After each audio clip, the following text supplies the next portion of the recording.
अष्टवक्र उवाच यत्त्वं पश्यसि तत्र एकं त्वमेव प्रतिभाससे किं पृथक् भासते स्वर्णात् कटकाङ्गदनूपुरम् अयं सोऽहमयं नाहं विभागम् इति सन्त्यज सर्वम् आत्मा इति निश्चित्य निसंकल्प सुखी भव तवैवाज्ञानतो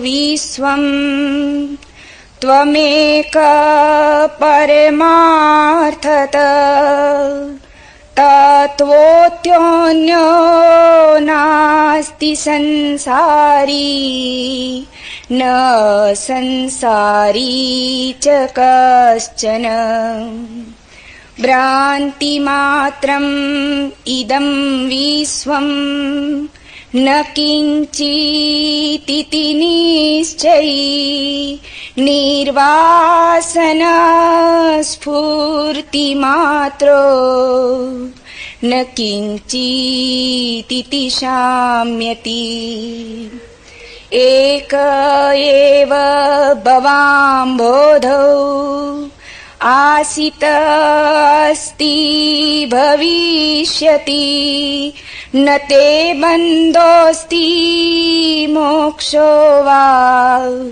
कृतकृत्य सुखं चर मा संकल्प विकल्पाभ्याम् चित्तं क्षोभय चिन्मयी उपशाम्य सुखं तिष्ठ स्वात्मनि आनन्दविग्रहे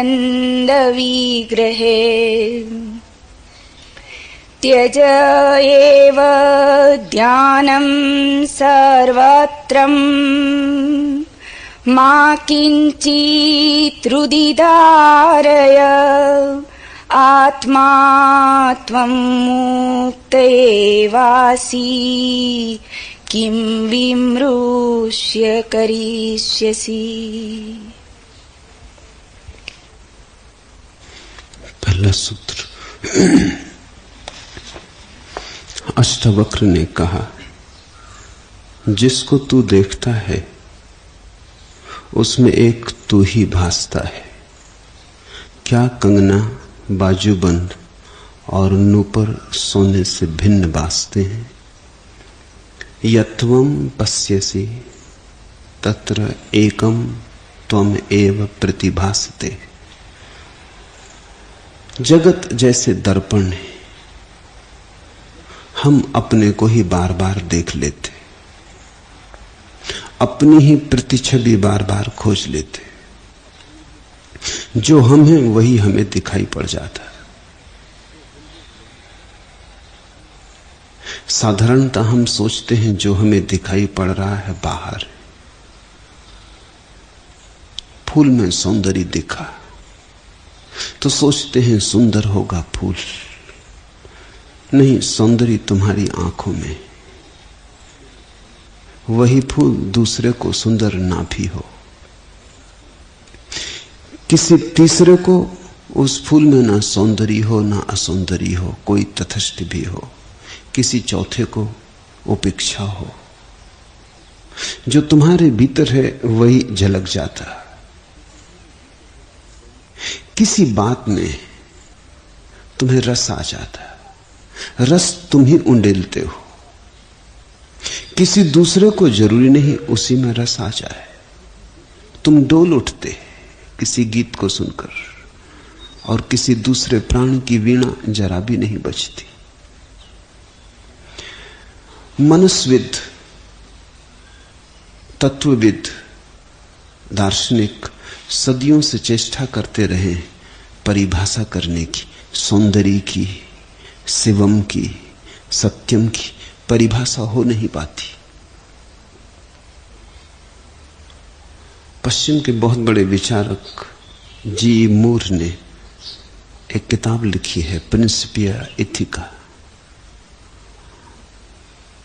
अनूठी किताब है, बड़े श्रम से लिखी गई, सदियों में कभी ऐसी कोई एक किताब लिखी जाती। चेष्टा की है शुभ की परिभाषा करने की कि शुभ क्या है, व्हाट इज गुड। 200-250 प्रश्नों में बड़ी तीव्र मेधा का प्रयोग किया है और आखिरी निष्कर्ष है कि शुभ अपरिभाष्य है, द गुड इज इनडिफाइनेबल। ये खूब निष्पत्ति हुई।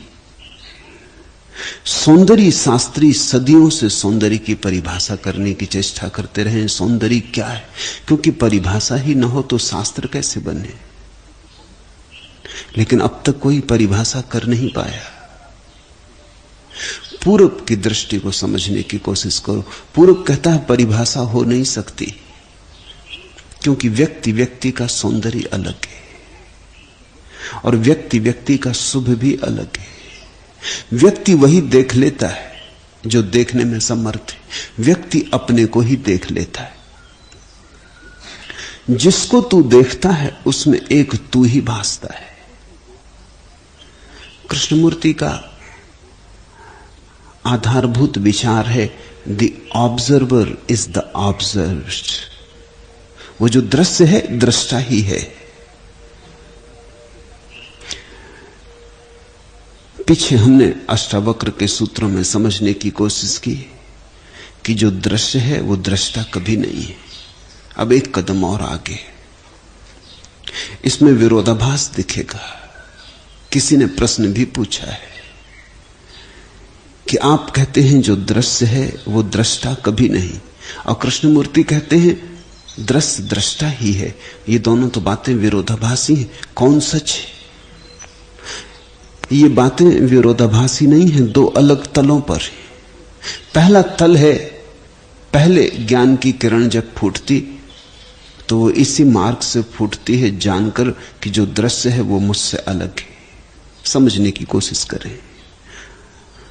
तुम जो देखते हो निश्चित ही तुम देखने वाले उससे अलग हो गए। जो भी तुमने देख लिया तुम उससे पार हो गए। तुम जो दिखाई पड़ गया वह तो ना रहे। दृश्य तो तुम ना रहे, दृश्य तो दूर पड़ा रह गया। तुम तो खड़े होकर देखने वाले हो गए। तुम यहां मुझे देख रहे तो निश्चित ही तुम मुझसे अलग हो गए। तुम मुझे सुन रहे तुम मुझसे अलग हो गए। जो भी तुम देख लेते, छू लेते, सुन लेते, स्पर्श कर लेते, स्वाद ले लेते, जिसका तुम्हें अनुभव होता वो तुमसे अलग हो जाता। ये ज्ञान की पहली सीढ़ी। जैसे ही ये सीढ़ी पूरी हो जाती और तुम दृश्य से अपने दृष्टा को मुक्त कर लेते, तब दूसरी घटना घटती। पहला तुम्हें करना होता, दूसरा अपने से होता। दूसरी घटना बड़ी अपूर्व है। जैसे ही तुमने दृश्य से दृष्टा को अलग कर लिया, फिर दृष्टा दृष्टा भी नहीं रह जाता, क्योंकि दृष्टा बिना दृश्य के नहीं रह सकता। वो दृश्य के साथ ही जुड़ा है।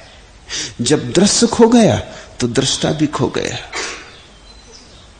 तुम दृष्टा की परिभाषा कैसे करोगे? दृश्य के बिना तो कोई परिभाषा नहीं हो सकती। दृश्य को तो लाना पड़ेगा, और जिस दृष्टा की परिभाषा में दृश्य को लाना पड़ता है वो दृश्य से अलग कहां रहा, वो एक ही हो गया। दृश्य के गिरते ही दृष्टा भी गिर जाता है। पहले दृश्य को गिरने दो, फिर दूसरी घटना अपने से घटेगी। तुमने दृश्य खींचा, अचानक तुम पाओगे दृष्टा भी गया।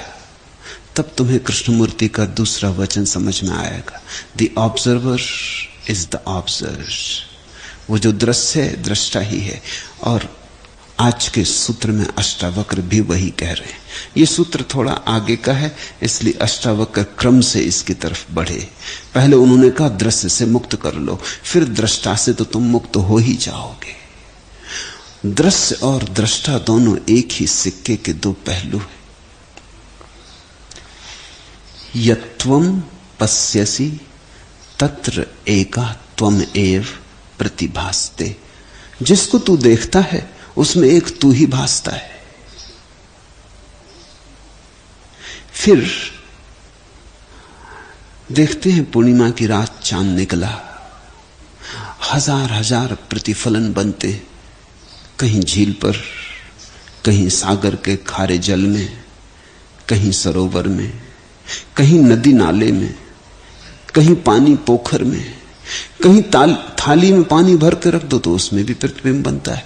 पूर्णिमा का चांद एक और प्रतिबिंब बनते हैं अनेक। लेकिन क्या तुम ये कहोगे गंदे पानी में बना हुआ चांद का प्रतिबिंब और स्वच्छ पानी में बना चांद का प्रतिबिंब भिन्न भिन्न है? क्या इसलिए गंदे पानी में बने प्रतिबिंब को गंदा कहोगे क्योंकि पानी गंदा है? क्या पानी की गंदगी से प्रतिबिंब भी गंदा हो सकता है? प्रतिबिंब तो गंदा नहीं हो सकता। रविन्द्रनाथ ने एक स्मरण लिखा है। जब वे पहली पहली बार पश्चिम से प्रसिद्ध होकर लौटे, नोबेल प्राइज लेकर लौटे, तो जगह जगह उनके स्वागत हुए, लोगों ने बड़ा सम्मान किया।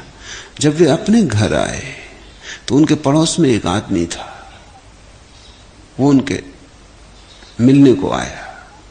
उस आदमी से वो पहले से कुछ बेचैन थे, कभी मिलने आया भी न था, लेकिन उस आदमी की आंख ही बेचैन करती थी। उस आदमी की आंख में कुछ तलवार जैसी धार थी कि सीधे हृदय में उतर जाए। वो आया और गौर से उनकी आंख में आंख डाल कर देखने लगा। वो तो तिलमिला गए और उसने उनके कंधे पकड़ लिए और जोर से हिला के कहा, तुझे सच में ही ईश्वर का अनुभव हुआ है? क्योंकि गीतांजलि जिसको उन्हें नोबेल पुरस्कार मिला प्रभु के गीत हैं, उपनिषद जैसे वचन है। उस आदमी ने उनको तिलमिला दिया, कहा सच में ही तुझे ईश्वर का दर्शन हुआ है? क्रोध भी उन्हें आया, ये अपमानजनक भी लगा, लेकिन उस आदमी की आंखों की धार कुछ ऐसी थी कि झूठ भी ना बोल सके।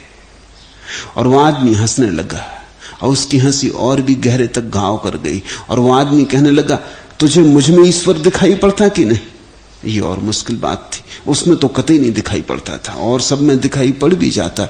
जो फूल मालाएं लेके आए थे, जिन्होंने स्वागत किया था, सम्मान में गीत गाए थे, नाटक खेले थे, नृत्य किए थे, उनमें शायद दिख भी जाता। वो बड़े प्रीतिकर दर्पण थे। ये आदमी, वो आदमी खिलखिलाता उन्हें छोड़ के लौट भी गया। रविन्द्रनाथ ने लिखा, उस रात में सो ना सका। मुझे मेरे ही गाए गए गीत झूठे मालूम पड़ने लगे। रात सपने में भी उसकी आंख मुझे छेदती रही, वो मुझे घेरे रहा। दूसरे दिन सुबह जल्दी ही उठाया। आकाश में बादल घिरे थे, रात वर्षा भी हुई थी, जगह जगह सड़क के किनारे डबरे भर गए थे। मैं समुद्र की तरफ गया मन बहलाने को। लौटता था तब सूरज उगने लगा। विराट सागर पर उगते सूरज को देखा। फिर राह पर जब घर वापस आने लगा तो राह के किनारे गंदे डबरों में, जिनमें भैंसें लौट रही थी, लोगों ने जिनके आसपास मलमूत्र किया था, वहां भी चांद के प्रतिबिंब को देखा। अचानक आंख खुल गई। मैं ठिठक के खड़ा हो गया कि क्या इन गंदे डबरों में जो प्रतिबिंब बन रहा है सूरज का, वो गंदा हो गया? विराट सागर में जो बन रहा है क्या विराट हो गया? क्षुद्र डबरे में जो बन रहा है क्या क्षुद्र हो गया? प्रतिबिंब तो एक के। रविन्द्रनाथ ने लिखा है, जैसे सोए से कोई जग जाए, जैसे अंधेरे में बिजली कौन जाए, ऐसा मैं नाचता हुआ उस आदमी के घर पहुंचा, उसे गले लगा लिया। उसमें भी मुझे प्रभु दिखाई पड़ा। प्रतिबिंब तो उसका ही है, चाहे तेज तलवार की धार क्यों ना हो, धार तो उसी की है। चाहे फूल की कोमलता क्यों ना हो, कोमलता तो उसी की है। वो आदमी फिर मेरे तरफ गौर से देखा, लेकिन आज मुझे उसमें वैसी पैनी धार ना दिखाई पड़ी। आज मैं बदल गया था। और वो आदमी कहने लगा, तो निश्चित तुझे अनुभव हुआ है, अभी अभी हुआ है, कल तक ना हुआ था। अभी अभी तूने कुछ जाना है, तू जागा है। मैं तेरा स्वागत करता हूं, नोबेल पुरस्कार के कारण नहीं, न तेरे गीतों की प्रसिद्धि के कारण। अब तू ज्ञाता बन के लौटा, तुझे कुछ स्वाद मिला, तूने कुछ चखा है। अष्टावक्र कहते, क्या कंगना बाजूबंद नूपुर सोने से भिन्न भासते हैं। सोने के कितने आभूषण बन जाते, ऐसे ही परमात्मा के कितने रूप बनते। रावण भी उसका ही रूप। अगर राम कथा पढ़ी और रावण में उसका रूप न दिखा, राम कथा व्यर्थ गई। अगर राम में ही दिखा और रावण में न दिखा, तो तुमने व्यर्थ ही सिर मारा, तो द्वार ना खुले। राम कथा लोग पढ़ते, रामलीला देखते और रावण को जलाए जाते, समझे नहीं, बात ही पकड़ में नहीं आई, चूक ही गए। अगर राम में ही राम दिखाई पड़े तो तुम्हारे पास आंखें नहीं है। जिस दिन रावण में भी दिखाई पड़ जाए, उसी दिन तुम्हारी आंखें खुली। शुभ में शुभ दिखाई पड़े, ये कोई बड़ा गुण है। अशुभ में भी शुभ दिखाई पड़ जाए, तब सब आभूषण उस एक के ही है। कहीं राम होकर, कहीं रावण होकर, कहीं कृष्ण, कहीं कंस, कहीं जीसस, कहीं जुदास, कहीं प्रीतिकर, कहीं अप्रीतिकर, कहीं फूल, कहीं कांटा, लेकिन कांटा भी उसका ही रूप है। और जब कांटा चुभे तब भी उसे स्मरण करना, तो तुम धीरे धीरे पाओगे एक रस होने लगे। जो एक को देखने लगता वो एक रस होने लगता, जो एक रस होने लगता उसे फिर एक दिखाई पड़ने लगता।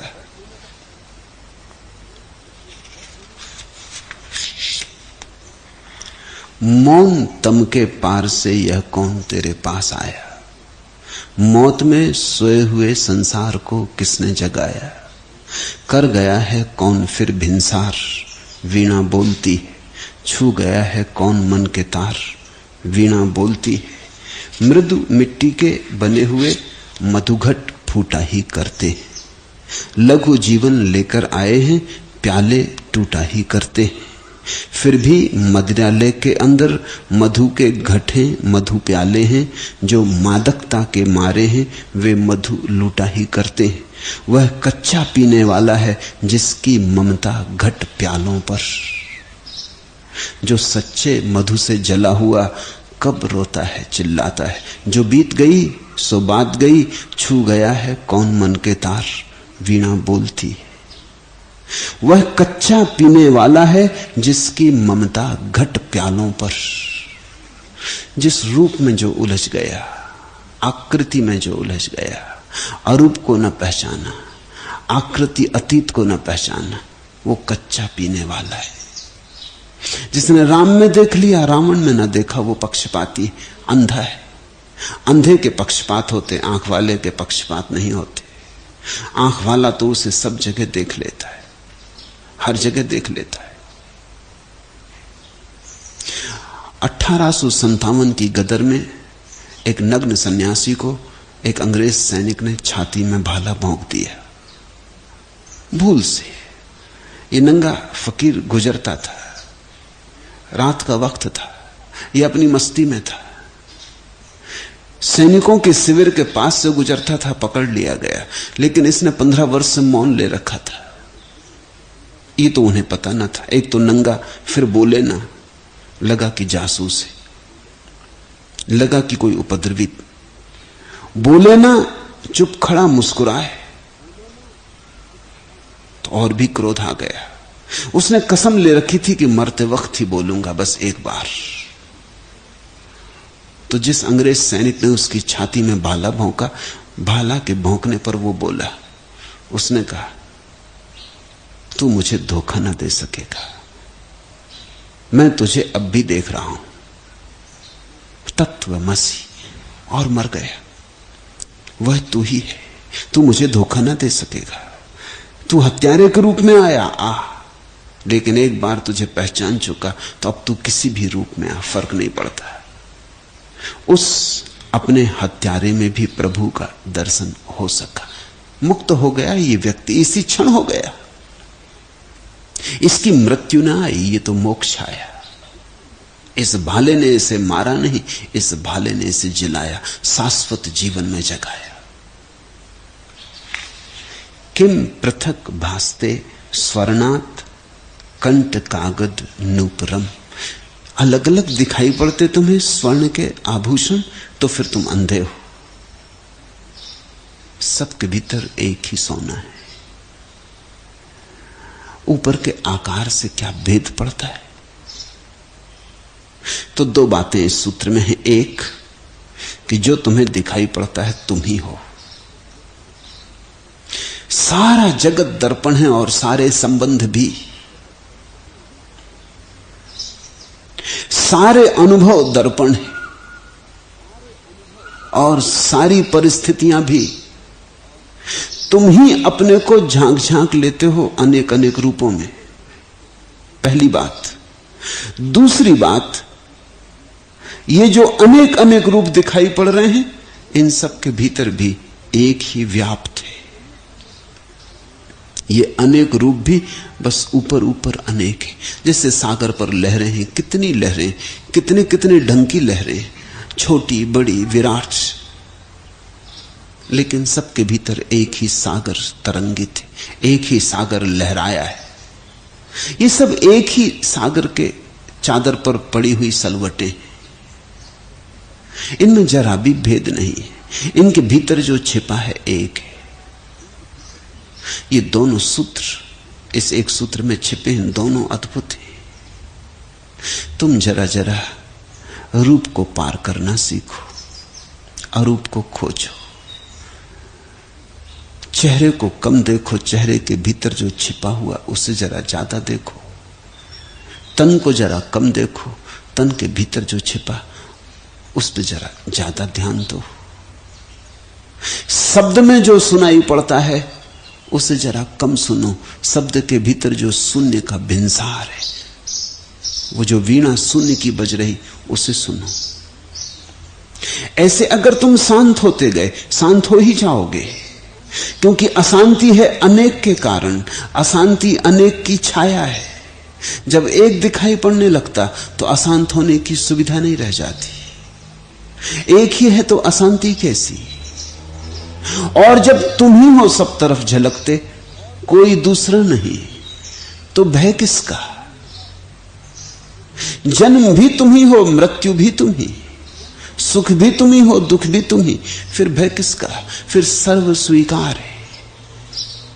फिर उस सर्व स्वीकार में ही शांति का फूल खिलता, अपरसीम फूल खिलता, अम्लान पारिजात, जो कभी नहीं छुआ गया ऐसा कोरा कुंवारा फूल खिलता। कहो सहस्त्रार, सहस्त्र दल कमल, लेकिन खिलता है एकत्व की घटना में, जब सब तरफ तुम्हें एक दिखाई पड़ने लगता। पहले मैं और तू का भेद नहीं रह जाता, फिर बाहर रूप के भेद नहीं रह जाते। ख्याल करना, अगर हम दो शून्य व्यक्तियों को एक कमरे में बिठा दें तो क्या वहां दो व्यक्ति होंगे या एक? वहां दो तो हो नहीं सकते। इतना तो तय है कि दो नहीं हो सकते, क्योंकि दो शून्य मिलने से दो नहीं बनते, दो शून्य मिलने से एक ही बनता है। एक भी हम कहते क्योंकि कहना पड़ता है, वस्तुतः एक भी वहां नहीं। इसलिए भारत में हम कहते हैं अद्वैत बनता, दो नहीं बनते। एक की बात हम करते नहीं, क्योंकि एक के लिए भी तो सीमा चाहिए। तुम 3 शून्य ले आओ, 4 शून्य ले आओ, सब खोते चले जाते। ऐसा हुआ बुद्ध के समय में। अजात शत्रु सम्राट बना। उसके पिता तो बुद्ध के भक्त थे, लेकिन वो तो पिता को कारागृह में डाल के सम्राट बना था। तो बुद्ध के विपरीत था, स्वभाव था। एक तो बुद्ध के भक्त थे उसके पिता, फिर दूसरे उसने जो किया था वो इतना अधार्मिक कृत्य था कि बुद्ध के पास जाए तो कैसे जाए, बड़ी अपराध की भावना थी। फिर बुद्ध उसके नगरी से गुजरे तो उसके आमात्यों ने, उसके मंत्रियों ने कहा यह अशोभन होगा, ये उचित न होगा, ये दुर्भाग्यपूर्ण होगा, इसके बड़े परिणाम बुरे होंगे। आप दर्शन को चलें, आप एक ही बार दर्शन करके औपचारिक ही लौट आना। लेकिन बुद्ध गांव में आए और सम्राट ना जाए, प्रजा पर बुरा परिणाम होगा। पिता को कारागृह में डाल देने से जितनी आपकी बेइज्जती नहीं हुई, उससे भी ज्यादा बड़ी बेइज्जती होगी, क्योंकि इस देश में सदा ही सम्राट फकीर के सामने झुकता रहा है। छोड़ें, आप चलें, सिर्फ औपचारिक ही सही। बात तो समझ में उसे आई, हिसाब की थी। पिता के साथ जो पाप किया है वो भी पूछ जाएगा। लोग कहेंगे कि नहीं, ऐसा बुरा नहीं। बुद्ध को सुनने भी गया, चरण भी छुए, तो वो चला। लेकिन जो आदमी पाप करता है भयभीत होता है। वो अपने आमात्यों से भी डरा था। जो दूसरे को डराता है वो डरता भी है। जो दूसरे की हत्या करता है वो डरा भी होता है कि कोई उसकी हत्या ना कर दे। जो दूसरे को चोट पहुंचाता है उसे आयोजन भी करने पड़ते कि कोई उसे चोट ना पहुंचा दे। तो वो डरा था। और जब बुद्ध के पड़ाव के पास पहुंचने लगा, वृक्षों की ओट में पड़ाव है, तो उसने अपने आमात्यों को कहा, सुनो, तुम कहते थे 10,000 भिक्षु वहां मौजूद हैं, आवाज जरा भी सुनाई नहीं पड़ती, कुछ धोखा मालूम पड़ता है, कोई षड्यंत्र। उसने तलवार खींच ली। आमात्य हंसने लगे। उन्होंने कहा, आप नासमझी ना करें, आपको बुद्ध का पता नहीं, आपको बुद्ध के पास बैठे 10,000 लोगों का भी पता नहीं। थोड़ा धैर्य रखें, कोई षड्यंत्र नहीं है, आप आए। वो नंगी तलवार लिए ही चला। जब तक उसने वृक्षों के पार जाके देख ना लिया कि 10,000 भिक्षु मौजूद हैं, तब तक उसने तलवार भीतर न रखी। फिर बुद्ध से उसने जो पहला प्रश्न पूछा वो यही था कि मैं तो बड़ा हैरान हो रहा हूं, 10,000 लोग बैठे हैं, बाजार मच जाता, कीचड़ मच जाती, बड़ा शोरगुल होता, ये चुप क्यों बैठे? तो बुद्ध ने कहा, एक शून्य हो कि 10,000, इससे कुछ फर्क नहीं पड़ता। शून्य जुड़ते नहीं, शून्य एक दूसरे में खो जाते। ये ध्यान कर रहे हैं, ये भी शून्य की दशा में बैठे। अभी ये नहीं है। जिस क्षण तुम नहीं हो उसी क्षण तुम्हें फिर कोई भी दिखाई नहीं पड़ता। फिर तो तुम एक ही रह जाते हो, न कोई देखने वाला, न कोई दृश्य, न कोई दृष्टा। दृश्य और दृष्टा खो गए, ज्ञाता और ज्ञेय खो गए। जो बच रहता है उसे हम दर्शन कहते। इस बात को ख्याल में लेना। साधारण भाषा में हम दर्शन कहते हैं दृष्टा और दृश्य के बीच के संबंध को। ज्ञान कहते हैं ज्ञाता और ज्ञेय के बीच के संबंध को। लेकिन ये तो व्यवहारिक परिभाषा है। पारमार्थिक परिभाषा, आत्यंतिक परिभाषा बिल्कुल उल्टी है। जहां दृष्टा और दृश्य नहीं रह गए, सिर्फ दर्शन बचा, शुद्ध दर्शन बचा, चिन्ह मात्र रूपम। जहां ज्ञाता और ज्ञेय खो गए, बस ज्ञान मात्र बचा। उसी को तो बार बार अष्टावक्र कहते हैं, इति ज्ञानम। फिर जो बचता है वही ज्ञान है, और फिर जो बचता है वही मुक्ति है। ज्ञान मुक्त करता है। तो ज्ञान के पहले चरण जिसको तू देखता है उसमें एक तू ही भासता है। ये कोई सिद्धांत नहीं कि तुम सुन लो और मान लो। ये कोई गणित की परिभाषाएं भी नहीं कि सुन ली और मान ली। ये तो जीवंत प्रयोग से ही तुम्हें पता चल सकते हैं। तुम जरा जिंदगी में झांकना शुरू करो इस तरह से, इस नए कोण से, कि तुम ही दिखाई पड़ रहे। जब कोई तुम्हें गाली देता है और तुम्हें दिखाई पड़ता है ये आदमी दुष्ट, तब तुम जरा गौर से देखना, इसकी दुष्टता में तुम्हारा ही कुछ तो दिखाई नहीं पड़ा है। तुम्हारा अहंकार ही तो नहीं इसको चोट कर गया, तिल मिला गया। ये तुम्हारे अहंकार की ही लौटती हुई प्रतिध्वनि तो नहीं। अगर अहंकार ना हो तो तुम्हारा कोई अपमान नहीं कर सकता। अपमान का उपाय ही नहीं। तुमने कभी देखा पैर में चोट लग जाए तो फिर दिन भर उसी में चोट लगती, दहली से निकले दहली की लग जाती, दरवाजा खोला दरवाजा लग जाता, जूता पहनते जूता लग जाता, छोटा बच्चा आके उसी पे चढ़ जाता। तुम बड़े हैरान होते हो कि आज क्या सबने कसम खा ली कि जहां मुझे चोट लगी वहीं चोट मारेंगे। नहीं, किसी ने कसम नहीं खा ली, किसी को पता भी नहीं। लेकिन जहां तुम्हें चोट लगी है, अगर कल वहां किसी ने पैर रखा होता तो पता ना चलता, आज पता चल जाता, प्रतिध्वनि होती, क्योंकि चोट है। अहंकार घाव की तरह, घाव तुम लिए चलते हो, जरा धक्का लगा किसी का, चोट वहां पहुंच जाती। कोई तुम्हें चोट पहुंचाने के लिए आतुर भी नहीं है, फुर्सत किसको है। लोग अपने ही जीवन में इतने उलझे हैं कि किसके पास समय, किसके पास सुविधा कि तुम्हारा अपमान करें। इसलिए कई बार ऐसा होता है कि तुम अपमानित हो जाते हो, और जब तुम कहते हो दूसरे व्यक्ति को कि तूने मेरा अपमान किया, वो चौंकता है, वो कहता है क्या कह रहे, मैंने तो ऐसी कोई बात नहीं की। और ये दुश्मनों की तो छोड़ दें, जिनको हम परिजन कहते, मित्र कहते, उनके साथ रोज होता है।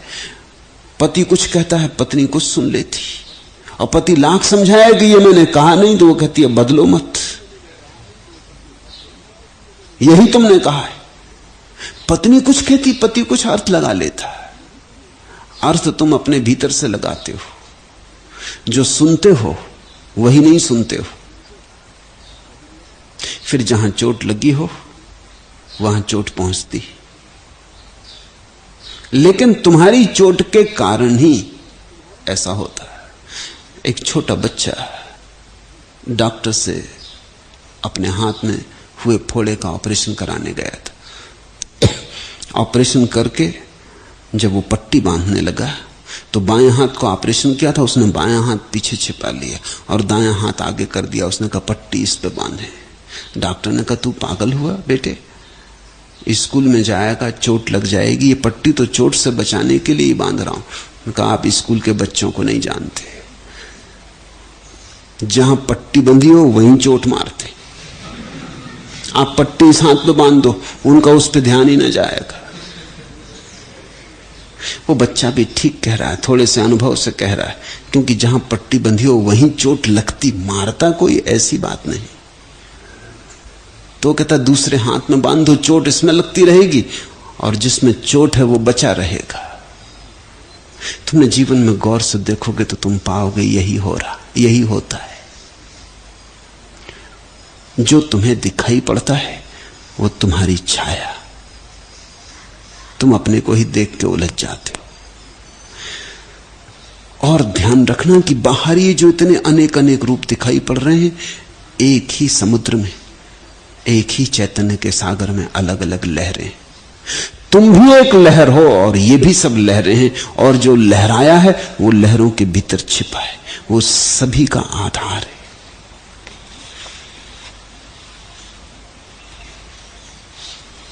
यह वह मैं हूं और यह मैं नहीं हूं, ऐसे विभाग को छोड़ दे।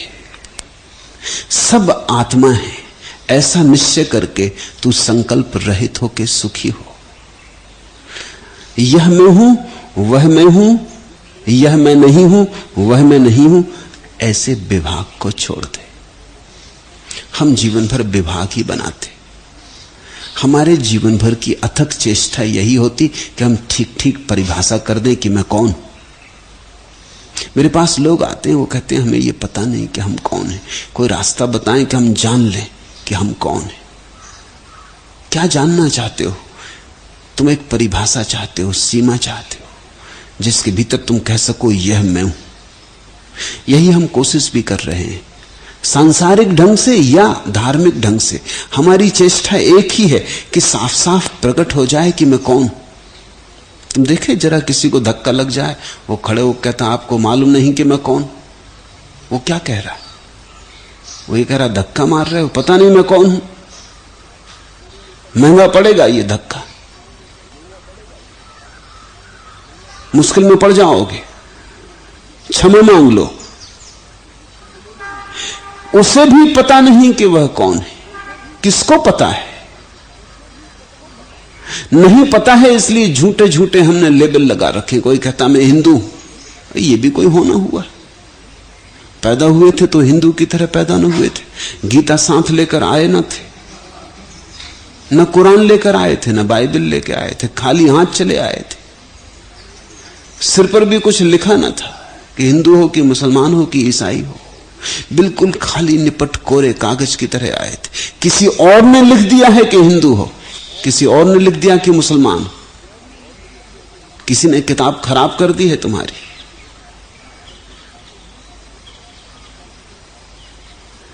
इस दूसरे की लिखावट को तुम अपना स्वभाव स्वरूप समझ रहे हो, और जिसने लिख दिया है हिंदू, उसको भी पता नहीं है कि वो क्या कर रहा है। उसके बाप दादे उस पर लिख गए थे कि हिंदू। दूसरों की सुन के चल रहे हो, अपना भी कोई अनुभव नहीं। फिर कोई कहता है मैं सुंदर, ये भी लिख दिया किसी और ने। किसी ने कहा सुंदर, पकड़ लिया तुमने। अब जिसने कहा सुंदर उसकी धारणा है या उसके अपने कारण होंगे।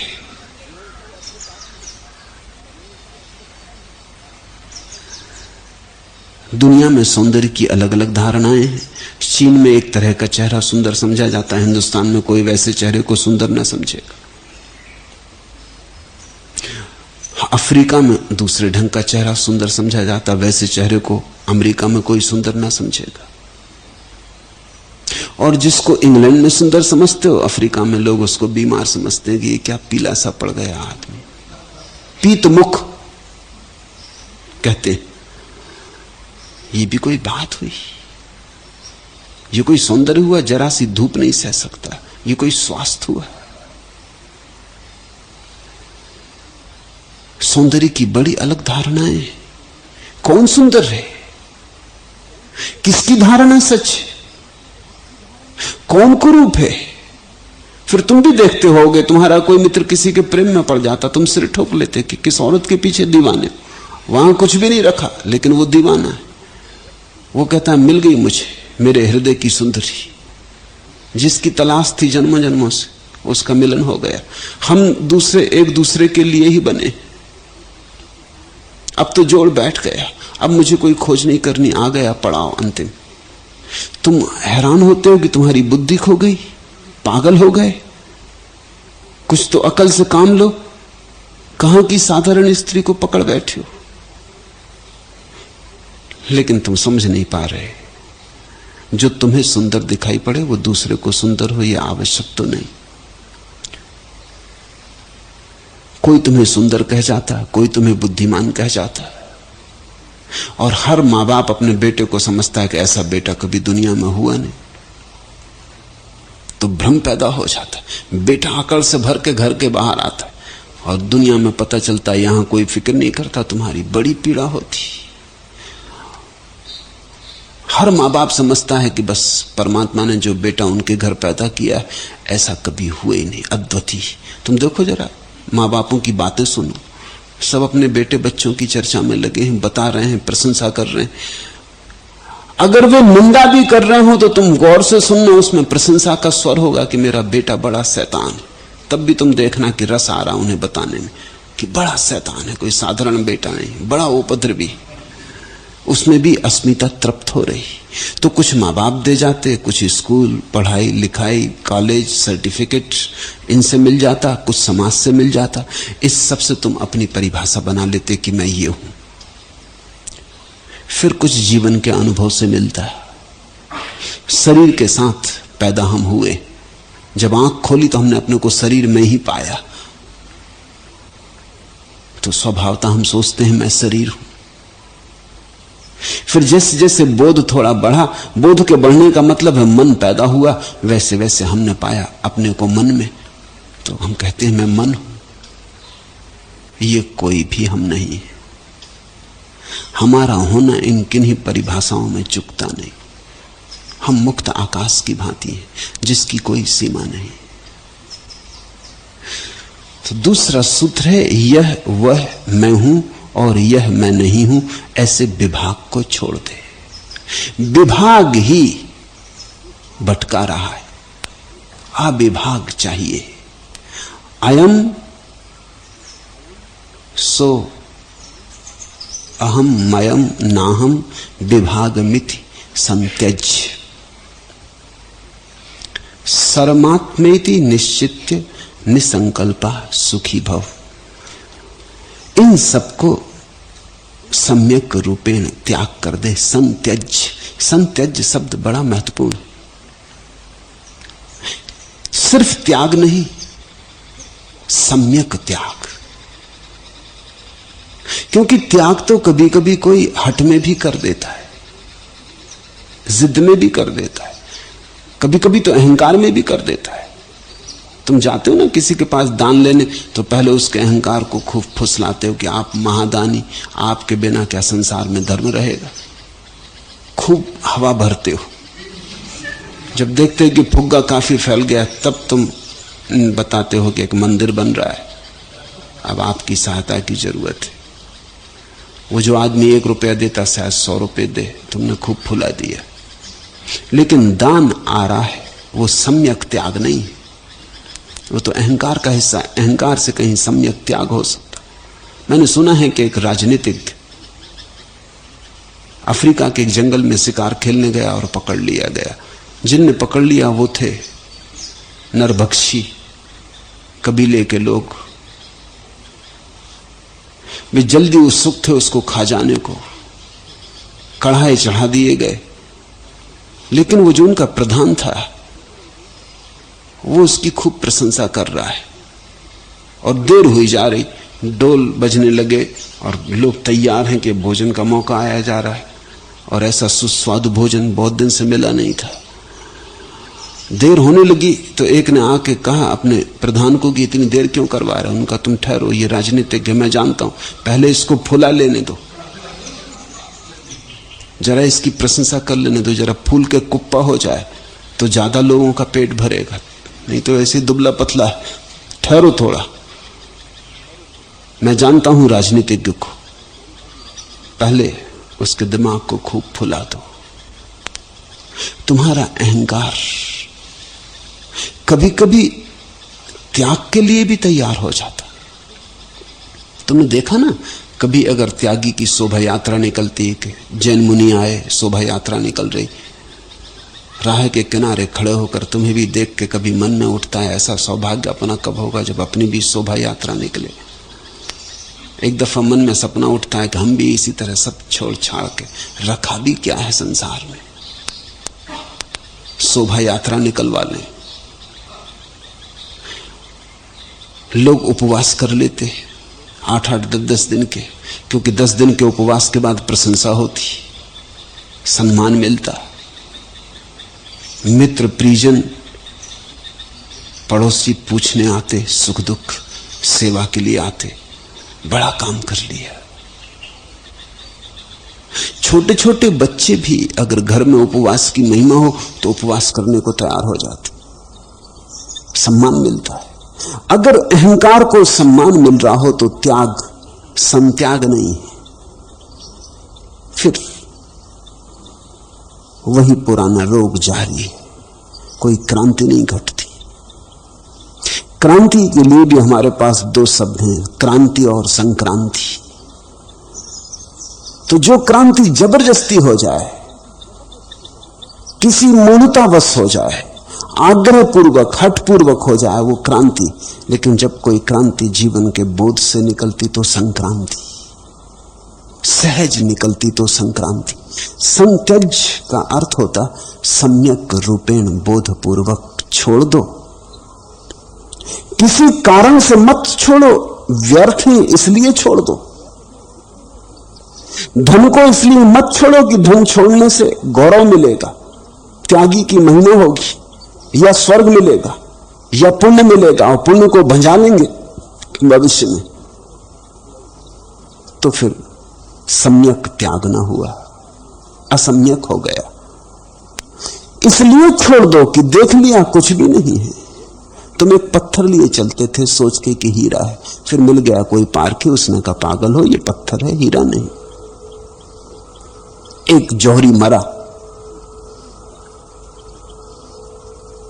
तो उसका बेटा छोटा था। उसकी पत्नी ने कहा कि तू अपने पिता के मित्र एक दूसरे जौहरी के पास चला जा, हमारे पास बहुत सी हीरे जवाहरात तिजोरी में रखे, वो उनको बिकवा देगा तो हमारे लिए पर्याप्त है। वो जौहरी बोला मैं खुद आता हूं। वो आया, उसने तिजोरी खोली, एक नजर डाली, उसने कहा तिजोरी बंद रखो, अभी बाजार भाव ठीक नहीं, जैसे ही बाजार भाव ठीक होंगे बेच देंगे, और तब तक कृपा करके बेटे को मेरे पास भेज दो ताकि ये थोड़ा जौहरी का काम सीखने लगे।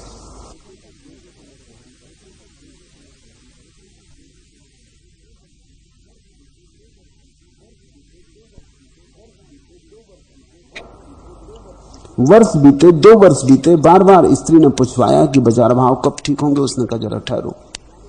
3 वर्ष बीत जाने पर उसने कहा कि ठीक, अब मैं आता हूं, बाजार भाव ठीक है। 3 वर्ष में उसने बेटे को तैयार कर दिया। परख आ गई बेटे को। वो दोनों आए, तिजोरी खोली, बेटे ने अंदर झांक के देखा, हंसा, उठा के पोटली को बाहर कचरे घर में फेंका। मां चिल्लाने लगी कि पागल, ये क्या कर रहा है, तेरा होश तो नहीं खो गया? उसने कहा कि होश नहीं, अब मैं समझता हूं कि मेरे पिता के मित्र ने क्या किया। अगर उस दिन वो इनको कहते कि कंकड़ पत्थर है तो हम भरोसा नहीं कर सकते थे। हम सोचते कि शायद ये आदमी धोखा दे रहा है। अब तो मैं खुद ही जानता हूं कि ये कंकड़ पत्थर है। इन 3 साल के अनुभव ने मुझे सिखा दिया कि हीरा क्या है। ये हीरे नहीं है, हम धोखे में पड़े थे। ये सम्यक त्याग हुआ, बोधपूर्वक हुआ। जब तक तुम त्याग किसी चीज को पाने के लिए करते हो, वो त्याग नहीं, सौदा है, सम्यक त्याग नहीं। सम्यक त्याग तभी है जब किसी चीज की व्यर्थता दिखाई पड़ गई। अब तुम किसी के लिए थोड़ी छोड़ते हो। सुबह तुम घर का कचरा झाड़ बुहार के कचरे घर में फेंक आते तो अखबार में खबर थोड़ी करवाते हो कि आज फिर कचरे का त्याग कर दिया। वो सम्यक त्याग है। जिस दिन कचरे की तरह चीजें तुम छोड़ देते हो, उस दिन सम्यक त्याग, बोधपूर्वक, जानकर कि ऐसा है ही नहीं। एक आदमी है जो मानता है मैं शरीर हूं, और एक दूसरा आदमी है जो रोज सुबह बैठ के मंत्र पढ़ता है कि मैं शरीर नहीं हूं, मैं आत्मा हूं। इन दोनों में भेद नहीं है। ये दोहराना कि मैं शरीर नहीं हूं, इसी बात का प्रमाण है कि तुम्हें अब भी एहसास हो रहा है कि तुम शरीर हो। जिस आदमी को समझ में आ गया कि मैं शरीर नहीं हूं, बात खत्म हो गई। अब दोहराना क्या है? दोहराने से कहीं झूठ को सत्य थोड़ी बनाया जा सकता है। हां, झूठ सत्य जैसा लग सकता है, लेकिन सत्य कभी बनेगा नहीं। यह वह मैं हूं और यह मैं नहीं हूं, ऐसे विभाग को छोड़ दे। और छोड़ने में ख्याल रखना, सम्यक त्याग हो, संत्यज, बोधपूर्वक छोड़ना। किसी की मान के मत छोड़ देना, खुद ही पारखी बनना, जौहरी बनना, तभी छोड़ना। खुद के बोध से जो छूटता है बस वही छूटता है, से सब छूटता नहीं। किसी नए द्वार से, किसी पीछे के द्वार से वापस लौट आता है। और ऐसे सब विभाग को, विभाग मिति संत्यज, मन की एक व्यवस्था है कि वो हर चीज में विभाग करता है। देखते हैं पश्चिम में आज से 2000 साल पहले सिर्फ एक विज्ञान था जिसको वो फिलॉसफी कहते थे।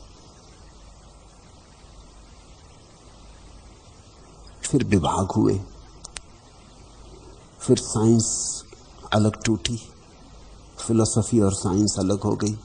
फिर साइंस टूटी, फिजिक्स और केमिस्ट्री और बायोकेमिस्ट्री एंड बायोलॉजी अलग हो गई।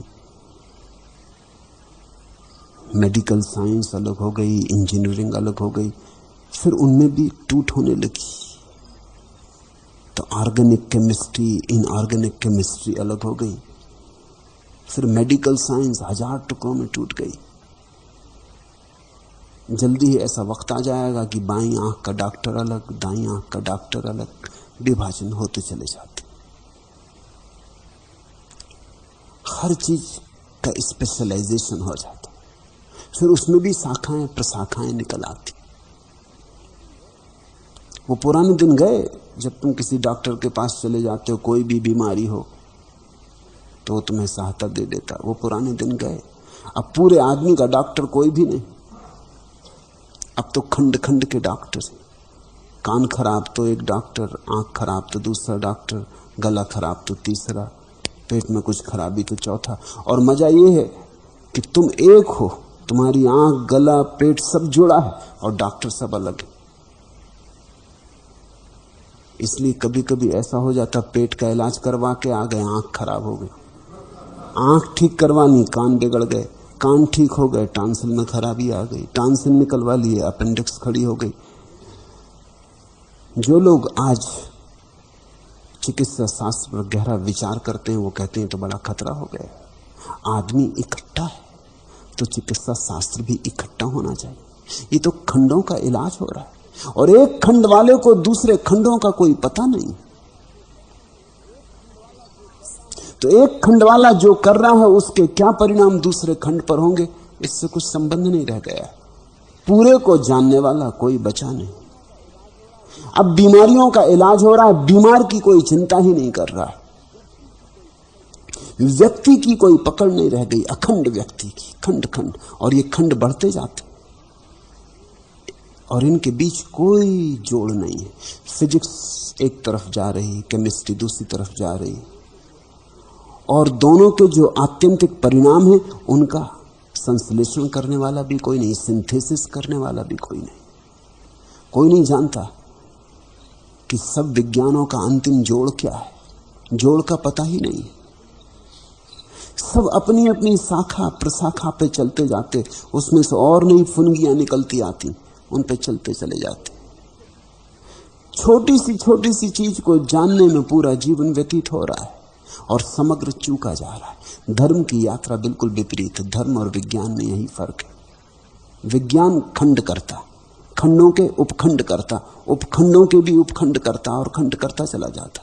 तो विज्ञान पहुंच जाता परमाणु पर, खंड करते करते करते वहां पहुंच जाता है जहां और खंड ना हो सके, या अभी ना हो सके, कल हो सकेंगे तो कल की कल देखेंगे। धर्म की यात्रा बिल्कुल दूसरी है। धर्म दो खंडों को जोड़ता चला जाता, अखंड की तरफ। फिर ब्रह्म बचता, एक बचता, कहो आत्मा, कहो सत्य, निर्वाण, मोक्ष, जो मर्जी।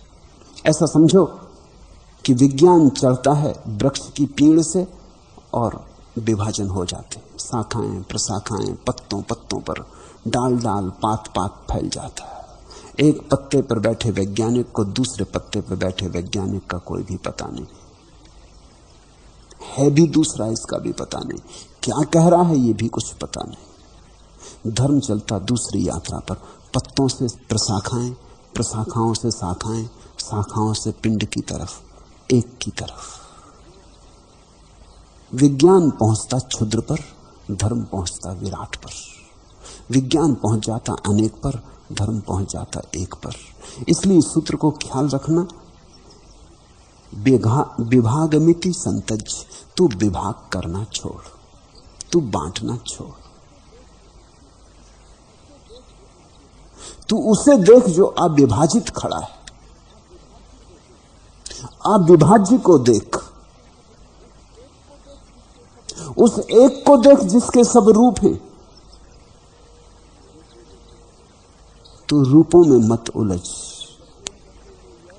और जब भी हम कहते हैं मैं यह हूं, तभी हम कोई एक विभाग पकड़ लेते। कोई कहता मैं ब्राह्मण हूं, तो निश्चित ही ब्राह्मण पूरा मनुष्य तो नहीं हो सकता।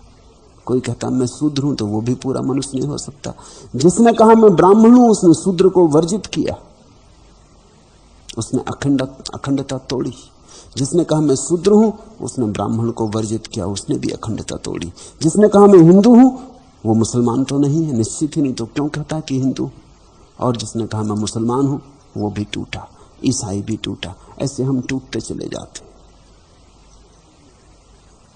फिर उनमें भी छोटे छोटे खंड हैं, खंडों में खंड है।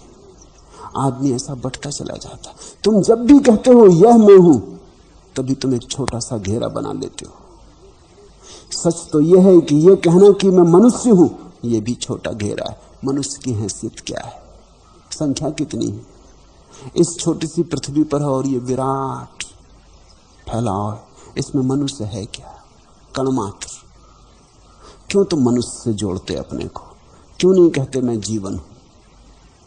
तो पौधे भी सम्मिलित हो जाएंगे, पक्षी भी सम्मिलित हो जाएंगे। फिर ऐसा ही क्यों कहते हो कि मैं जीवन हूं, ऐसा क्यों नहीं कहते कि मैं अस्तित्व हूं? तो सब सम्मिलित हो जाएगा। अहम ब्रह्मास्मि का यही अर्थ होता है कि मैं अस्तित्व हूं, मैं ब्रह्म हूं। सब कुछ जो है उसके साथ मैं एक हूं, वह मेरे साथ एक है। ऐसे विभागों को छोड़ते जाने वाला व्यक्ति सागर की अतल गहराई को अनुभव करता है। सागर की सतह पर लहरें हैं, गहराई में एक का निवास है।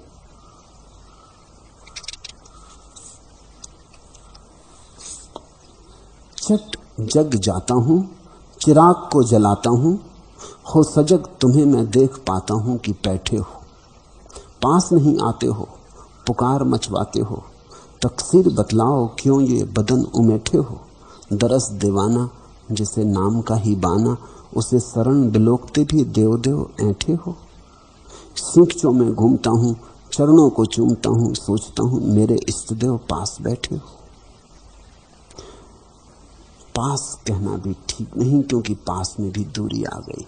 इष्ट देव भीतर बैठे, पास कहना भी ठीक नहीं। सींचों में घूमता हूं, चरणों को चूमता हूं, सोचता हूं मेरे इष्ट देव पास बैठे हो। चट जग जाता हूं, चिराग को जलाता हूं, हो सजग तुम्हें मैं देख पाता हूं बैठे हो। परमात्मा पास है ऐसा कहना भी ठीक नहीं। दूर है ये तो बिल्कुल ही भ्रांत। तुमने जब भी हाथ उठा के आकाश में परमात्मा को प्रणाम किया है, तभी तुमने परमात्मा को बहुत दूर कर दिया है, बहुत दूर। अपने हाथ से दूरी खड़ी कर ली है और विलग हो गए, पृथक हो गए। देखते हो इस देश में पुरानी प्रथा है, किसी को अजनबी को भी तुम गांव में से गुजरते तो अजनबी कहता है जयराम जी, मतलब समझे। पश्चिम में लोग कहते हैं गुड मॉर्निंग, लेकिन उतना मधुर नहीं। ठीक है, सुंदर सुबह है, बात मौसम की है, कुछ ज्यादा गहरी नहीं, प्रकृति के पार नहीं जाती। इस देश में हम कहते हैं जयराम जी, हम कहते हैं राम की जय हो। अजनबी को देख के भी शहरों में तो अजनबी को कोई अब जयराम जी नहीं करता है। अब तो हम जयराम जी में भी हिसाब रखते हैं, किससे करनी और किससे नहीं करनी। जिससे मतलब हो उससे करनी, जिससे मतलब हो उससे न करनी। जिससे कुछ लेना देना हो उससे खूब करनी, दिन में 10-5 बार करनी। जिससे कुछ न लेना देना हो या जिससे डर हो कि कहीं तुमसे कुछ न ले ले, उससे तो बचना। जयराम जी भूल के न करनी। जयराम जी जैसा सरल मंत्र भी व्यावसायिक हो गया है। लेकिन देहात में, गांव में अब भी अजनबी भी गुजरे तो सारा गांव जिसके पास से गुजरेगा कहेगा जयराम जी, जय हो राम की। वो तुमसे ये कह रहा है कि तुम अजनबी भला हो, लेकिन तुम्हारा राम तो हमसे अजनबी नहीं। तुम ऊपर ऊपर कितने ही भिन्न हो, हम राम को देखते। वो जो कहने वाला है चाहे समझता भी ना हो, लेकिन इस परंपरा के भीतर कुछ राज तो है। लोग प्रकाश को जलाते हैं और लोग हाथ जोड़ लेते हैं। दिया जलाया, हाथ जोड़ लेते, हम सोचते हैं गांव के गमार। शहर में भी आ जाए गांव का प्राणी, तुम बिजली की बत्ती जलाओ तो वो हाथ जोड़ता, तो तुम हंसते हो, तुम सोचते हो पागल, अरे ये बिजली की बत्ती, इसमें अपने हाथ से जलाई बुझाई, इसमें क्या हाथ जोड़ना है। लेकिन वो ये कह रहा है जहां प्रकाश है वहां परमात्मा है, पास है, प्रकाश जैसा पास। छट जग जाता हूं, चिराग को जलाता हूं, हो सजग तुम्हें मैं देख पाता हूं कि बैठे हो। सींचों में घूमता हूं, चरणों को चूमता हूं, सोचता हूं मेरे इष्ट देव पास बैठे हो। सींचों में घूमता हूं, इसीलिए पास मालूम होता, सींचे के फासला रह गया। तुमने देखा, अपने बेटे को छाती से भी लगा लेते हो फिर भी सींचे बीच में, अपनी पत्नी को हृदय से लगा लेते हो फिर भी सींचे बीच में, मित्र को गले से मिला लेते हो फिर भी सींचे बीच में। पास नहीं है परमात्मा, दूर तो है ही नहीं, पास भी नहीं है, परमात्मा ही है। दूर और पास की भाषा ही गलत है। वही बाहर, वही भीतर, वही यहां, वही वहां, वही आज, वही कल, वही फिर भी आगे आने वाले कल, वही है, एक ही है। सूर्योदय एक अंजलि फूल, जल से जलधि तक अभिराम, माध्यम शब्द अर्धोच्चारित, जीवन धन्य है।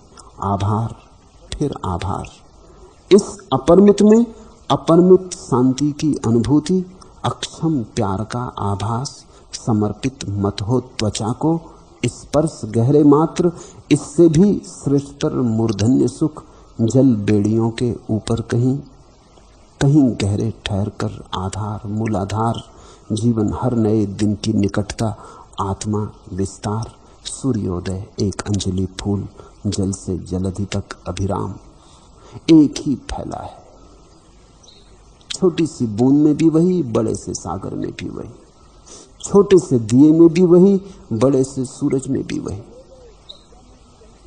कहे गए शब्दों में भी वही, अनकहे गए शब्दों में भी वही, आधे उच्चारित शब्दों में भी वही। मंत्र का यही अर्थ है, अर्धोच्चारित शब्द। पूरा उच्चार नहीं कर पाते क्योंकि वो इतना बड़ा है, शब्द में समाता नहीं। बिना उच्चार किए भी नहीं रह पाते क्योंकि वो इतना प्रीतिकर है, बार बार मन उच्चार करने का होता है। इसका नाम मंत्र। मंत्र का अर्थ है बिना बुलाए नहीं रहा जाता।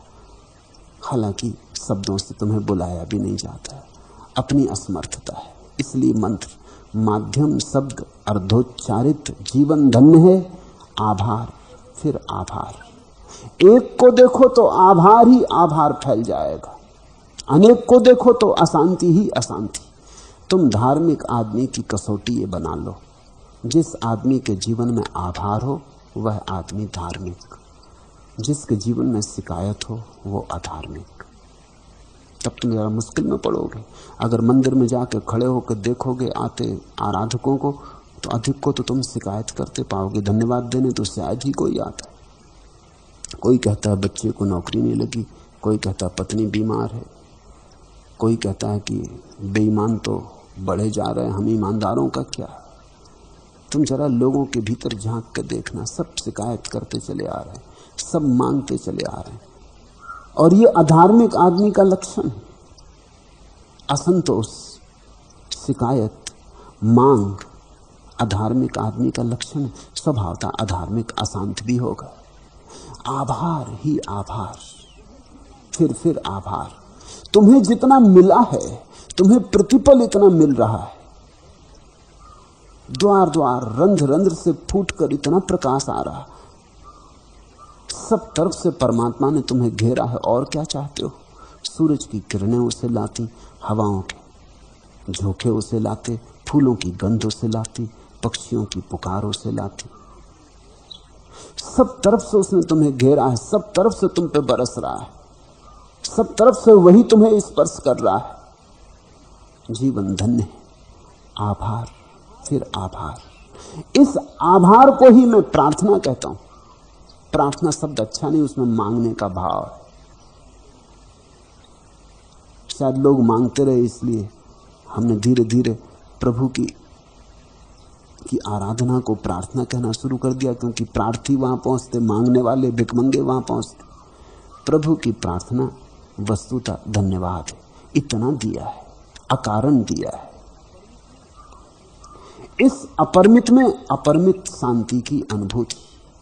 और जैसे ही तुमने मांगना छोड़ा, आभार तो अपरिमित, उसका कोई और छोर नहीं। धन्यवाद की कोई सीमा थोड़ी, धन्यवाद कंजूस थोड़ी होता है। धन्यवाद ही दे रहे हो तो उसमें भी कोई शर्त थोड़ी बांधनी पड़ती। धन्यवाद तो बेशर्त है।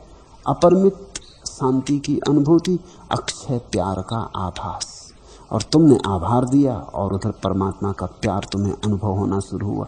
बह तो सदा से रहा था, बिना आभार के तुम अनुभव ना कर पाते थे। आभार प्यार को अनुभव कर पाता। आभार पात्रता है प्यार को अनुभव करने की। समर्पित मत हो त्वचा को, ऊपर ऊपर चमड़ी चमड़ी पर मत जा, रूप रंग में मत उलझ।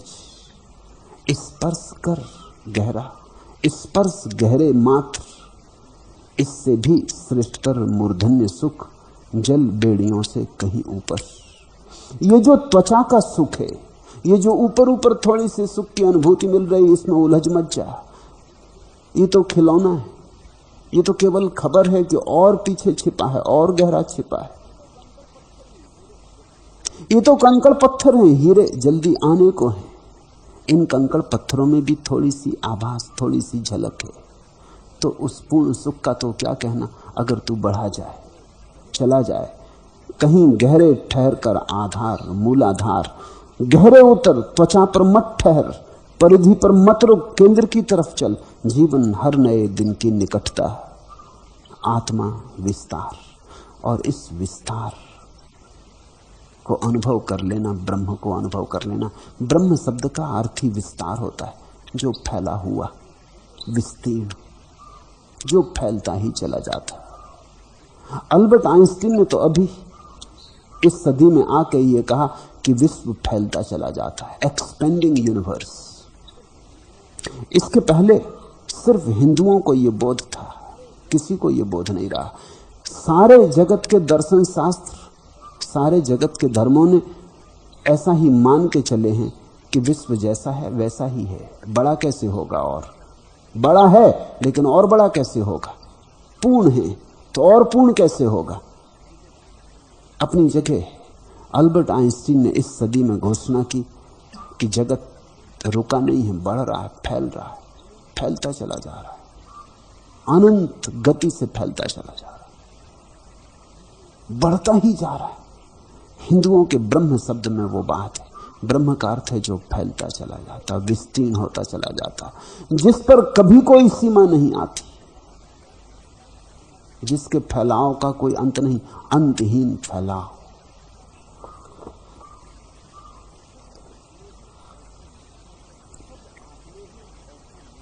सब आत्मा है ऐसा निश्चय करके तू संकल्प रहित होकर सुखी हो। अयम सह अहम अस्मि, अयम अहम ना इति विभागम संत्यज। यह मैं नहीं, ऐसे विभाग को छोड़ दे, बोधपूर्वक छोड़ दे। सर्वम आत्मा, एक ही आत्मा है, एक ही विस्तार, एक ही व्यापक। इति निश्चित, ऐसा निश्चय पूर्वक जान। त्वं निसंकल्पा सुखी भव, और तब तेरे सुख में कोई बाधा ना पड़ेगी। क्योंकि जब कुछ और है ही नहीं, तू ही है, तो शत्रु कहां, मृत्यु कहां। जब कुछ भी नहीं, तू ही है, तो फिर और आकांक्षा क्या, फिर पाने को क्या बचता है। फिर भविष्य नहीं, फिर अतीत नहीं, फिर तू सुखी हो सकता है। सुख उस घड़ी का नाम है जब तुमने अपने को सबके साथ एक जान लिया। दुख उस घड़ी का नाम है जब तुम अपने को सबसे भिन्न जानते हो। इसे अगर तुम जीवन की छोटी छोटी घटनाओं में परखोगे तो पहचान लोगे। जहां मिलन है वहां सुख है। साधारण जीवन में भी मित्र आ गया, अनेक वर्षों बाद गले मिल गए, सुख का अनुभव। फिर मित्र जाने लगा, फिर दुख घिर आया। तुमने गौर किया, जहां मिलन है वहां सुख की थोड़ी प्रतीति है, और जहां विछड़न है वहां दुख की। मिलन में एक होने की थोड़ी सी झलक आती, विछड़न में फिर हम दो हो जाते। जिसे तुम प्रेम करते थे वो पति या पत्नी या मित्र मर गया, दुखी हो जाते। नाचे नाचे फिरते थे, प्रिय तुम्हारे पास था, आज प्रिय मृत्यु में खो गया। आज तुम छाती पीटते, मरने का भाव उठने लगता। लेकिन गौर किया मामला क्या है? मिलन में सुख था, विरह में दुख है। लेकिन ये छोटे छोटे मिलन विरह तो होते रहेंगे। एक ऐसा महामिलन भी है फिर जिसका कोई विरह नहीं, उसी को हम परमात्मा से मिलन कहते हैं। सब आत्मा है, फिर कोई बिछड़न नहीं हो सकती, फिर विरह नहीं हो सकता, फिर मिलन शाश्वत हुआ, फिर सदा के लिए हुआ। और जो सदा के मिलन को उपलब्ध हो गए, धन्यभागी, सुखी भव। अष्टावक्र कहते हैं फिर सुखी सुख है, फिर तू सुख है, सुखी भव। तेरे ही अज्ञान से विश्व है, परमार्थता तू एक है, तेरे अतिरिक्त कोई दूसरा नहीं है, न संसारी और न असंसारी। तेरे ही अज्ञान से विश्व है। अज्ञान यानी भेद, ज्ञान यानी अभेद। अज्ञान यानी अपने को अलग मानना, अपने को अलग मानने में ही सारा उपद्रव खड़ा हो जाता है। ज्ञान यानी अपने को एक जान लेना, पहचान लेना कि मैं एक हूं। तवैव अज्ञानतो विश्वम त्वमेका परमार्थता। और वस्तुतः हम एक हैं, इसलिए एक होने में सुख मिलता है, क्योंकि जो स्वाभाविक है वह सुख देता है।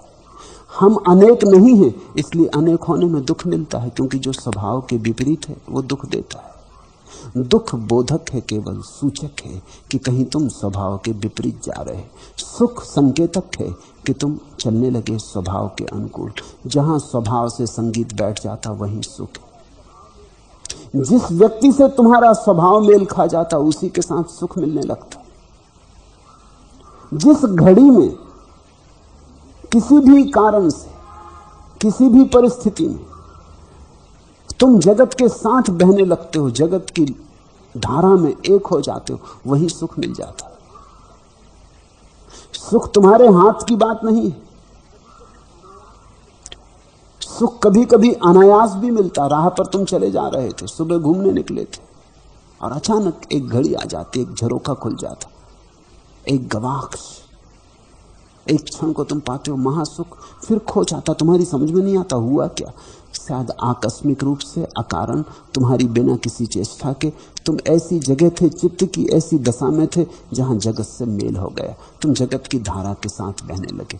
चलते थे, विचार न था, सूरज निकला था, पक्षी गीत गाते थे, सुबह की हवा सुगंध ले आई थी, नासापुट सुगंध से भरे थे, प्राण उत्फुल्ल थे, सुबह की ताजगी थी, तुम नाचे नाचे थे।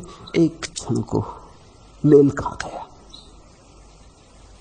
अस्तित्व से मेल खा गया, अस्तित्व के साथ तुम लयबद्ध हो गए। तुम्हारे किए ना था, अन्यथा तुम सदा लयबद्ध रहो। आकस्मिक हुआ था इसलिए खो गया।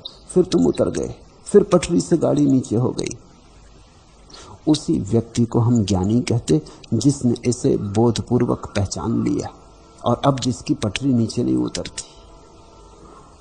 अब तुम लाख धक्का दो, ऐसा वैसा करो। तुमने एक जापानी खिलौना देखा, दारूमा गुड्डी कहलाती। दारूमा शब्द आता है बोधि धर्म से। एक भारतीय बौद्ध भिक्षु कोई 1400 वर्ष पहले चीन गया। वो बड़ा अनूठा व्यक्ति था जिसकी मैं बात कर रहा हूं। ऐसा व्यक्ति था, जीवन से उसका मेल शाश्वत हो गया था, छंदबद्ध था। तुम उसे धक्का नहीं दे सकते थे, तुम उसे गिरा नहीं सकते थे, तुम उसकी लयबद्धता को छीन नहीं कर सकते थे। वो हर हालत में अपनी लयबद्धता को पा लेता था। कैसी भी दशा हो, बुरी हो भली हो, रात हो दिन हो, सुख हो दुख हो, सफलता असफलता हो, इससे कोई फर्क ना पड़ता था। उसके भीतर का संगीत अहिर्निश बहता रहता था। बोधि धर्म का जापानी नाम है दारूमा। और उन्होंने एक गुड़िया बना ली। तुमने गुड़िया देखी भी होगी। उस गुड़िया की एक खूबी है, उसे तुम कैसा ही फेंको वो पालथी मार के बैठ जाती। उसकी पालथी बजनी, भीतर लोहे का टुकड़ा रखा है या शीशा भरा है और सारा शरीर पोला है। तो तुम कैसा भी फेंको, तुम चाहो कि सिर के बल गिर जाए दारूमा, वो नहीं गिरता। तुम धक्का मारो, ऐसा करो वैसा करो, वो फिर अपनी जगह बैठ जाता। ये गुड़िया बड़ी अद्भुत है बच्चों को शिक्षण देने के लिए कि तुम्हारा जीवन भी ऐसा हो जाए, दारूमा जैसा हो जाए, कुछ तुम्हें गिरा ना पाए, तुम्हारी पालथी लगी रहे, तुम्हारा सिद्धासन कायम रहे, तुम्हारी छंदबद्धता बनी रहे। इसी को अष्टावक्र स्वच्छंदता कहते। स्वच्छंदता का अर्थ उच्छृंखलता मत समझ लेना। स्वच्छंदता का अर्थ है स्वयं के छंद को उपलब्ध हो गए, स्वभाव के साथ एक हो गए, छंदबद्ध हो गए अपनी भीतर की आत्मा से, और जो भीतर है वही बाहर है। तो छंद पूरा हो गया, लयबद्ध हो गई, तुम्हारा सितार बजने लगा। तुमने अस्तित्व के हाथों में दे दिया अपना सितार, अस्तित्व की अंगुलियां तुम्हारे सितार पर फिरने लगी, गीत उठने लगा। तेरे ही अज्ञान से विश्व है, परमार्थता तू एक है, तेरे अतिरिक्त कोई दूसरा नहीं है, न संसारी और न असंसारी। तो कोई भेद मत करना। ये मत कहना कि ये संसारी है और ये सन्यासी। इसलिए तुम देखते हो मैंने सारा भेद छोड़ दिया है। लोग मेरे पास आते हैं, वो कहते हैं सन्यास लेना, लेकिन हम तो अभी सन्यासी होने के योग नहीं, अभी घर में पत्नी बच्चे। मैं कहता हूं तुम फिक्र छोड़ो, सन्यासी और संसारी में कोई भेद थोड़ी है, एक ही है। इतना ही फर्क है कि संसारी अभी जिद किए सोने की और सन्यासी जागने की चेष्टा करने लगा। भेद थोड़ी है, दोनों एक से ही है। संसारी सिर के बल खड़ा, सन्यासी अपने पैर के बल खड़ा हो गया, मगर दोनों में कुछ फर्क थोड़ी है। दोनों के भीतर एक ही परमात्मा, एक ही स्फूर्ति।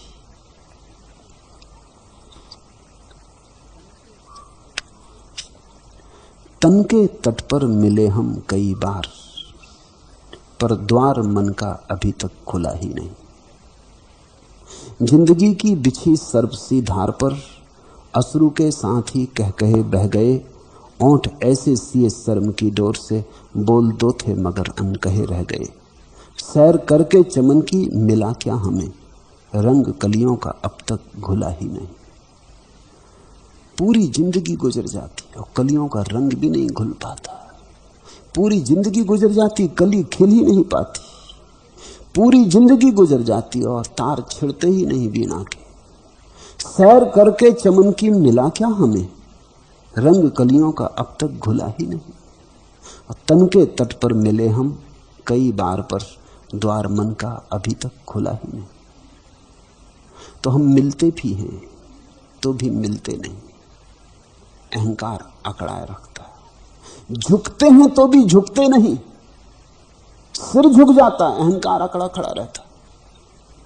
तुम जरा गौर से देखना, जब तुम झुकते हो सच में झुकते हो? जब हाथ जोड़ते हो सच में हाथ जोड़ते हो? या कि सब धोखा है? या कि विनम्रता भी औपचारिकता है? या कि सब सामाजिक व्यवहार है?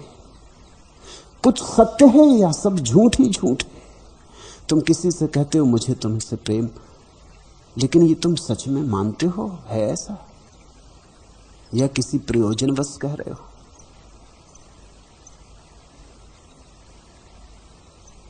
मुल्ला नसरुद्दीन की पत्नी उससे कह रही कि अब तुम्हें मुझसे पहले जैसा प्रेम ना रहा। अब तुम घर उस उमंग से नहीं आते जैसे पहले आते थे।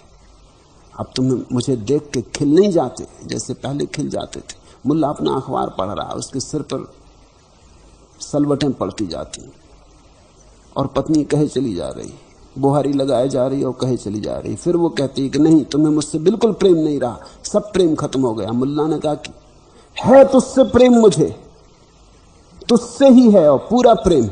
अब सिर खाना बंद कर और अखबार पढ़ने दो। कहीं चले जाते हैं हम जो कहना चाहिए, और जीवन कुछ और कहे चला जाता है। ओंठ कुछ कहते, आंख कुछ कहती।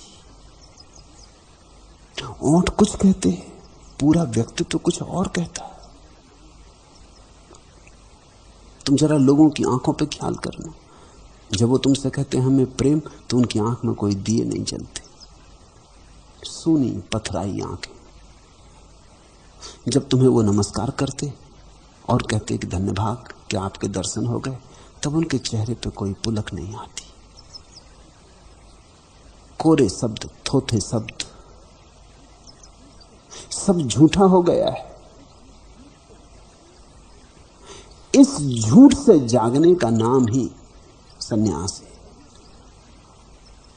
कहीं भागने का नाम सन्यास नहीं है। यहीं तुम सच होना शुरू हो जाओ, प्रामाणिक होना शुरू हो जाओ, और तुम पाओगे कि जैसे जैसे तुम प्रामाणिक होते हो, वैसे वैसे जीवन में स्वर, संगीत, सुगंध, सौरभ खिलता। सत्य की बड़ी गहरी सुगंध है।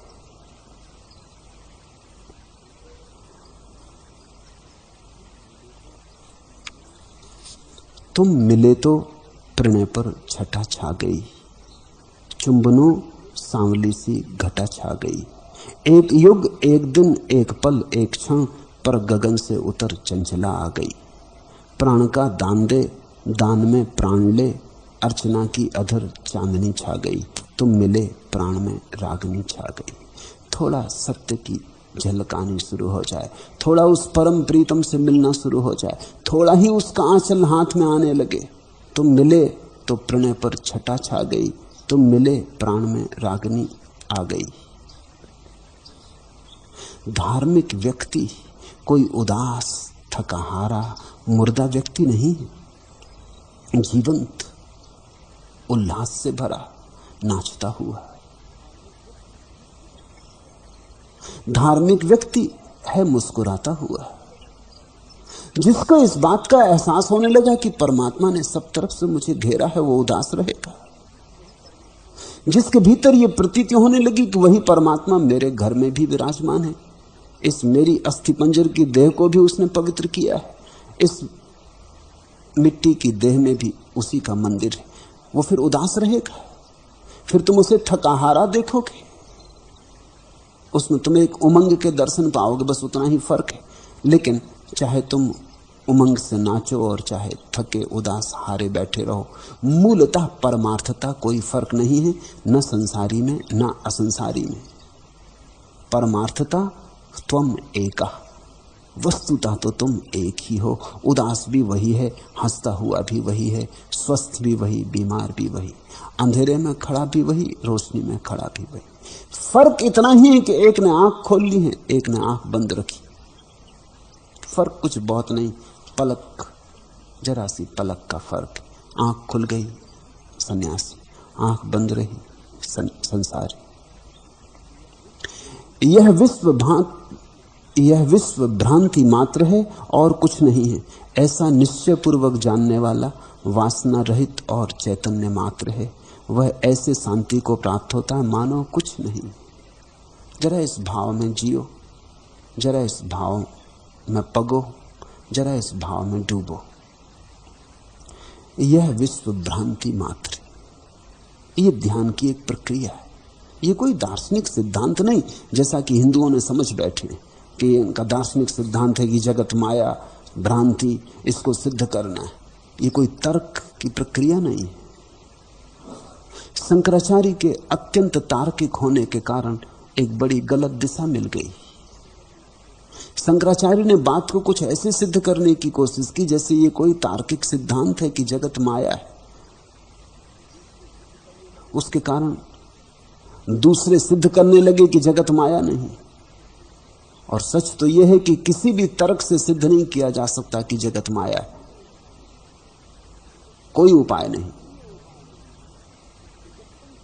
इसलिए उपाय नहीं है कि जब तुम सिद्ध करने जाते हो कि जगत माया है, तब भी तुम्हें इतना तो मानना ही पड़ता है कि जगत है, नहीं तो सिद्ध किसको कर रहे हो कि माया है। जब तुम सिद्ध करने जाते हो किसी के सामने कि जगत माया है, तो तुम इतना तो मानते हो कि जिसके सामने तुम सिद्ध कर रहे हो वो है। इतना तो मानते हो कि किसी की बुद्धि तुम्हें सुधारनी है, रास्ते पे लानी है, कोई गलत चला गया, ठीक लाना है। लेकिन ये तो मान्यता हो गई संसार की, ये तो तुमने मान लिया कि दूसरा है। शंकराचार्य किसको समझा रहे, किससे तर्क कर रहे? नहीं, ये तर्क की बात ही नहीं। मेरा कौन कुछ और है। मैं मानता हूं ये ध्यान की एक प्रक्रिया है, ये सिर्फ ध्यान की एक विधि, एक उपाय है। इसका तुम प्रयोग करके देखो ध्यान के उपाय की तरह, और तुम चकित हो जाओगे। यह विश्व भ्रांति मात्र है। तुम ऐसा मान के एक सप्ताह चलो कि जगत सपना है, कुछ फर्क नहीं करना, जैसा होता वैसे होने देना। सपना है तो फर्क क्या करना है? सपना है तो फर्क करोगे भी कैसे? होता तो कुछ फर्क भी कर लेते। सपना है तो बदलोगे कैसे? बदलना हो भी कैसे सकता है? यथार्थ बदला जा सकता, सपना तो बदला नहीं जा सकता। सिर्फ दृष्टि भेद है। दफ्तर जाना, इतना ही जानना कि सपना है। दफ्तर का काम भी करना, ये मत कहना कि अब फाइलें हटा के बगल में रख दी, जैसा कि भारत में लोग किए। फाइलें रखी, वो टेबल पे पैर पसारे बैठे हैं। जगत सपना, करना भी क्या है? फाइलों में धरा क्या है?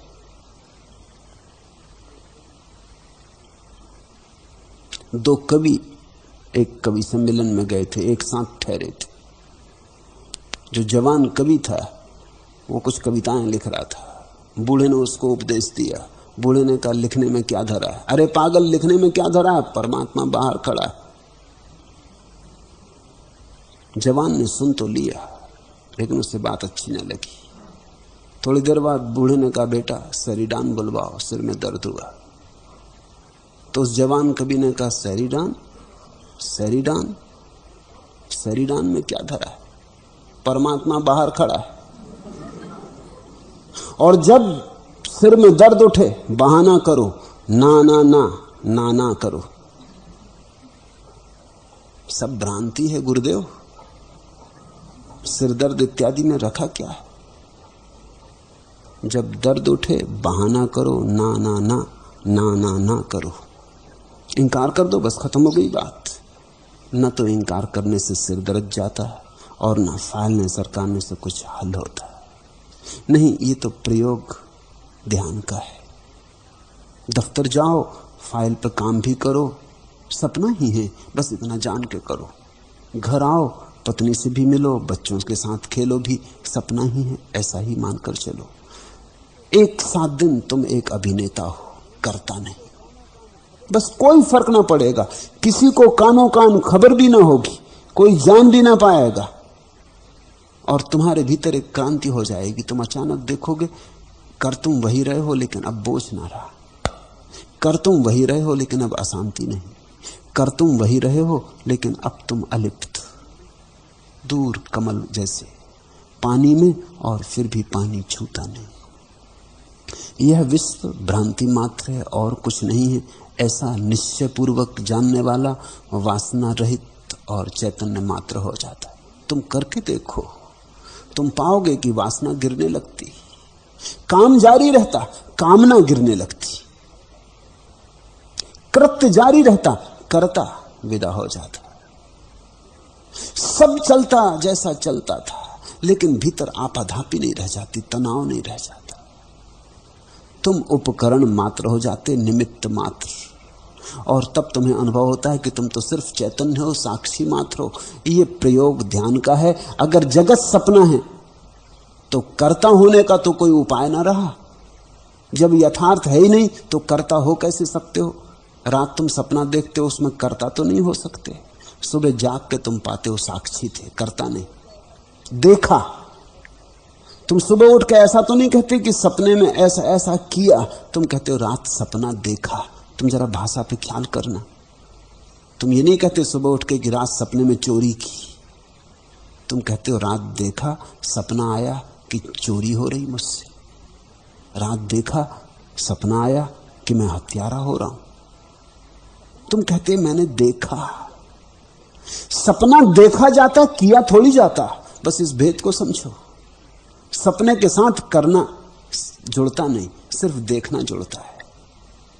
तो अगर तुम जगत को सपना मात्र मान के प्रयोग करो तो अचानक तुम पाओगे तुम चैतन्य मात्र रह गए, दृष्टा मात्र, साक्षी मात्र। और ऐसा व्यक्ति ऐसी शांति को प्राप्त हो जाता है मानो कुछ है ही नहीं, अशांत होने का उपाय ही नहीं बचता। भ्रांति मात्र मिदम विश्वम न किंच दिति निश्चयी, निर्वासना स्फूर्ति मात्रो न किंच दिव साम्यति। सब सपने भूमिकाएं हैं उस अनदेखे सपने की जो एक ही बार आएगा सत्य की भीख मांगने आंख के द्वार पर।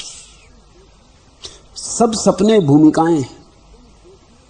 ये सारा जगत तुम देखने की कला सीख लो, इसकी ही पाठशाला है।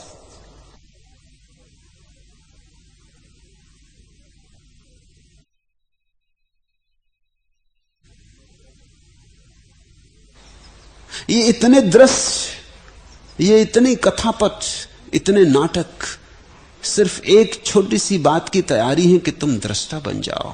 सब सपने भूमिकाएं हैं उस अनदेखे सपने की जो एक ही बार आएगा सत्य की भीख मांगने आंख के द्वार पर। तुम संसार के देखने वाले बन जाओ, एक दिन अचानक परमात्मा तुम्हारे द्वार पर खड़ा हो जाएगा। उसी परम दर्शन के लिए सारी तैयारी चल रही। ये तो आंखों पर काजल आंजना है ये संसार जो है, ये तो आंखों को साफ करना है ये संसार जो है। आंखें स्वच्छ हो जाएं, देखने की कला आ जाए, स्फूर्ति आ जाए, बोध आ जाए, फिर द्वार पर परमात्मा खड़ा है। और एक बार द्वार पर खड़ा हो गया कि सदा के लिए हो गया। जो एक ही बार आएगा सत्य की भीख मांगने आंख के द्वार पर,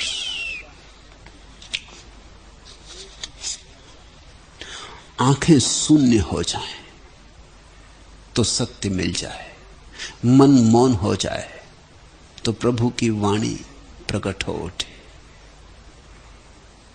तुम मिट जाओ तो परमात्मा इसी क्षण जाहिर हो उठे। मात्र है राजमार्ग अभिव्यक्ति का, शब्द छंद मात्रा होती है शुरू, मौन के बीहड़ से अनुभूति की यात्रा। जब तुम चुप हो जाते सब अर्थों में, आंख जब चुप हो जाती तब तुम वही देखते जो है। जब तक आंख बोलती रहती तुम वही देखते जो तुम्हारी वासना दिखलाना चाहती।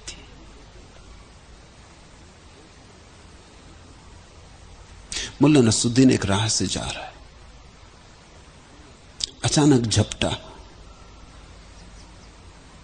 कोई चीज उठाई, फिर बड़े क्रोध से फेंकी और गालियां दी। मैंने उससे पूछा, नसरुद्दीन, मैं उसके पीछे पीछे ही था, ये मामला क्या हुआ?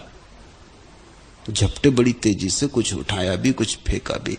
उसने कहा कुछ ऐसे दुष्ट हैं कि अठन्नी जैसी खकार थूकते, अठन्नी जैसी खकार, उनको गाली दे रहा है जैसे उसके लिए किसी ने अठन्नी जैसी खकार, वो खकार को उठा लिए, नाराज हो रहे हैं। आदमी वही देखता है जो देखना चाहता, जो उसकी वासना दिखलाना चाहती। तुमने भी कई बार खकार उठा लिया होगा अठन्नी के भ्रम में, वो नहीं दिखाई पड़ता जो है। आंख के पास अपने प्रक्षेपण है, आंख वही दिखलाना चाहती। तुम कभी ऐसा भी देखो, तुम रोज जिस बाजार में जाते हो उसमें जब तुम जाते हो अलग अलग भावनाएं लेके तुम्हें अलग अलग चीजें दिखाई पड़ती। अगर तुम भूखे जाओ तुम्हें होटल, रेस्टोरेंट, इसी तरह की चीजें दिखाई पड़ेंगी। जूते की दुकान बिल्कुल दिखाई ना पड़ेगी। अगर तुम्हारा दिमाग खराब हो तो बात अलग, नहीं तो जूते की दुकान नहीं दिखाई पड़ेगी। उपवास करके बाजार में जाना, सब तरफ से तुम्हें बाकी सब चीजें फीकी पड़ जाएंगी, हट जाएंगी, उनका महत्व ना रहा। लेकिन जब तुम भरे पेट जाते हो तब बात अलग हो जाती। तुम देखने वाले हो, तुम चुनाव कर रहे हो। इस घड़ी की कल्पना करो जब तुम सारे जगत को स्वप्नवत मान लेते हो,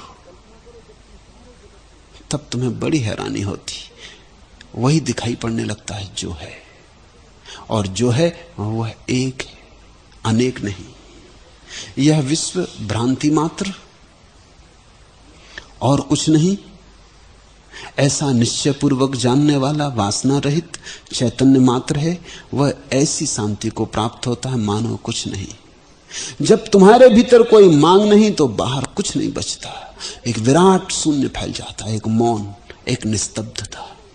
उस निस्तब्धता में ही प्रभु के चरण पहली बार सुने जाते। संसार रूपी समुद्र में एक ही था, है और होगा। तेरा बंध और मोक्ष नहीं है, तू कृतकृत्य होकर सुखपूर्वक विचर। देखते हैं इन वचनों की मुक्ति, इन वचनों की उद्घोषणा। एक एव भवाम भोदो वासी दस्ती भविष्यति। एक ही है, एक ही था, एक ही रहेगा। इससे अन्यथा जो भी देखा हो सपना है, झूठा है, मनगढ़ंत है। नते बंधो अस्ति मोक्षो व कृत कृत्या सुखम चर। और न कहीं कोई बंध है न कोई मोक्ष। अगर ऐसा तू देख ले तो न कोई बंध है न कोई मोक्ष, तू मुक्त है, मुक्त तेरा स्वभाव है। नते बंधो अस्ति मोक्षो वह कृतकृत्या सुखम चर। और फिर तू कृतार्थ हुआ, फिर प्रतिपल तेरा धन्य हुआ, फिर तू सुख से विचर। हे चिन्मय, तू चित्त को संकल्पों और विकल्पों से क्षोभित मत कर। शांत होकर आनंद पूरित अपने स्वरूप में सुखपूर्वक स्थित हो। बैठा है कीचड़ पर जल, चौंका मत, घट भर और चल। बनाया जा सकता है अंधेरा पालतू, पर मर जाती है बंद करते ही धूप। मुक्ति का द्वार अभिन्न अंग है कारा का। बलि वासनाओं की दो, नारियल कुंठा का तोड़ो, चंदन अहम का घिसो, बन जाएगा तुम्हारा पशु ही प्रभु। बैठा है कीचड़ पर जल, चौंका मत, घट भर और चल। वासनाएं हैं, उन वासनाओं को जगाने प्रज्वलित करने की कोई जरूरत नहीं। अपना घड़ा भरो और चलो। जल के नीचे बैठी है मिट्टी, बैठी रहने दो। लेकिन हम घड़ा तो भरते नहीं, जीवन के रस से तो घड़ा भरते नहीं। वो जो तलहटी में बैठी मिट्टी है वासनाओं की, उसी की उधेड़बन में पड़ जाते, और उसके कारण सारा जल अस्वच्छ हो जाता है। अगर जल भरना हो किसी झरने से तो उतर मत जाना झरने में, झरने के बाहर से चुपचाप आहिस्ता से अपना घड़ा भर लेना। झरने में उतर गए, जल पीने योग्य न रह जाएगा। अभी अभी कैसा स्वच्छ था, स्फटिक मणि जैसा। उतर गए, उपद्रव हो गया। कर्ता बन गए, उतर गए। साक्षी रहे, किनारे रहे। भर लो घड़ा। बैठा है कीचड़ पर जल, चौंका मत, घट भर और चल। कृतकृत्य हो जा। बनाया जा सकता है अंधेरा पालतू। ये तुमने देखा, अंधेरे को तुम बंद कर सकते कमरे में, लेकिन धूप को नहीं। बनाया जा सकता है अंधेरा पालतू, पर मर जाती है बंद करते ही धूप। जीवन में जो भी श्रेष्ठ है, जो भी सुंदर है, जो भी सत्य है, वो मुक्त ही होता, उसे बांधा नहीं जा सकता। शास्त्र में बांधा, मर जाता सत्य। सिद्धांत में पिरोया, निकल जाते प्राण। तर्क में डाला, हो गया व्यर्थ। तर्क तो कब्र है सत्य की, शब्द तो लाश है सत्य की। बनाया जा सकता है अंधेरा पालतू, पर मर जाती है बंद करते ही धूप। शब्दों में बंद करने की चेष्टा ना करो, मौन में उघाड़ो। विचारों में मत उलझो, शून्य में जागो। आंखों में अगर सपने भरे हुए तुम हो तो तुम कारागृह में ही रहोगे। आंखों को खाली करो। मुक्ति का द्वार अभिन्न अंग है कारा का। ये बड़े मजे की बात है। संसार में ही मुक्ति का द्वार है, होना ही चाहिए। जेल खाने से जब कोई निकलता है तो जिस द्वार से निकलता है वो जेल खाने का ही द्वार होता। मुक्ति का द्वार अभिन्न अंग है कारा का। वो द्वार मुक्ति का कारा से अलग थोड़ी। मोक्ष कहीं संसार से अलग थोड़ी। मोक्ष संसार में ही एक द्वार है। तुम साक्षी हो जाओ, द्वार खुल जाता। तुम कर्ता बने रहो, तुम्हें द्वार दिखाई नहीं पड़ता। तुम दौड़ धूप आपाधापी में लगे रहते।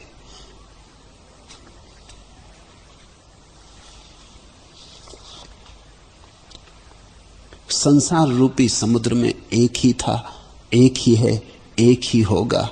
तेरा बंध और मोक्ष नहीं। तू कृतकृत्य होकर सुखपूर्वक विचर। ते बंधा व मोक्षाना तुम सुखम चर। कृतकृत्य होकर, ये बड़े मजे का शब्द है। कर्ता होने से बचते ही आदमी कृतकृत्य हो जाता। और हम सोचते हैं बिना कर्ता बने कैसे कृतकृत्य होंगे। जब करेंगे तभी तो कृतकृत्य होंगे। और करने वाले कभी कृतकृत्य नहीं होते। देखते नेपोलियन, सिकंदर, उनकी पराजय देखते। संसार जीत लेते और फिर भी पराजय हाथ लगती। धन भर जाता और हाथ खाली रह जाते। प्रशंसा मिल जाती और प्राण सूखे रह जाते।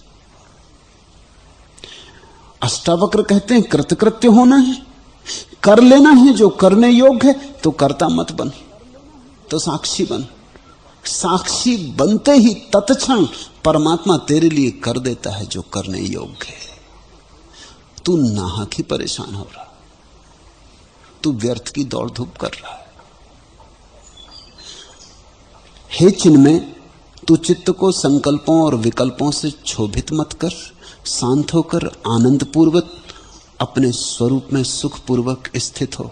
मां संकल्प विकल्पाभ्याम चित्तम क्षोभय चिन्मय, उपसाम्य सुखम तिष्ठ स्वात्मन्यानंद विग्रहे। हे चिन्मय, हे चैतन्य, तू चित्त को संकल्पों विकल्पों से क्षोभित मत कर। ये मत सोच क्या करूं क्या ना करूं, क्या मानूं क्या न मानूं, कहां जाऊं कहां न जाऊं। इन संकल्प विकल्पों में मत पड़।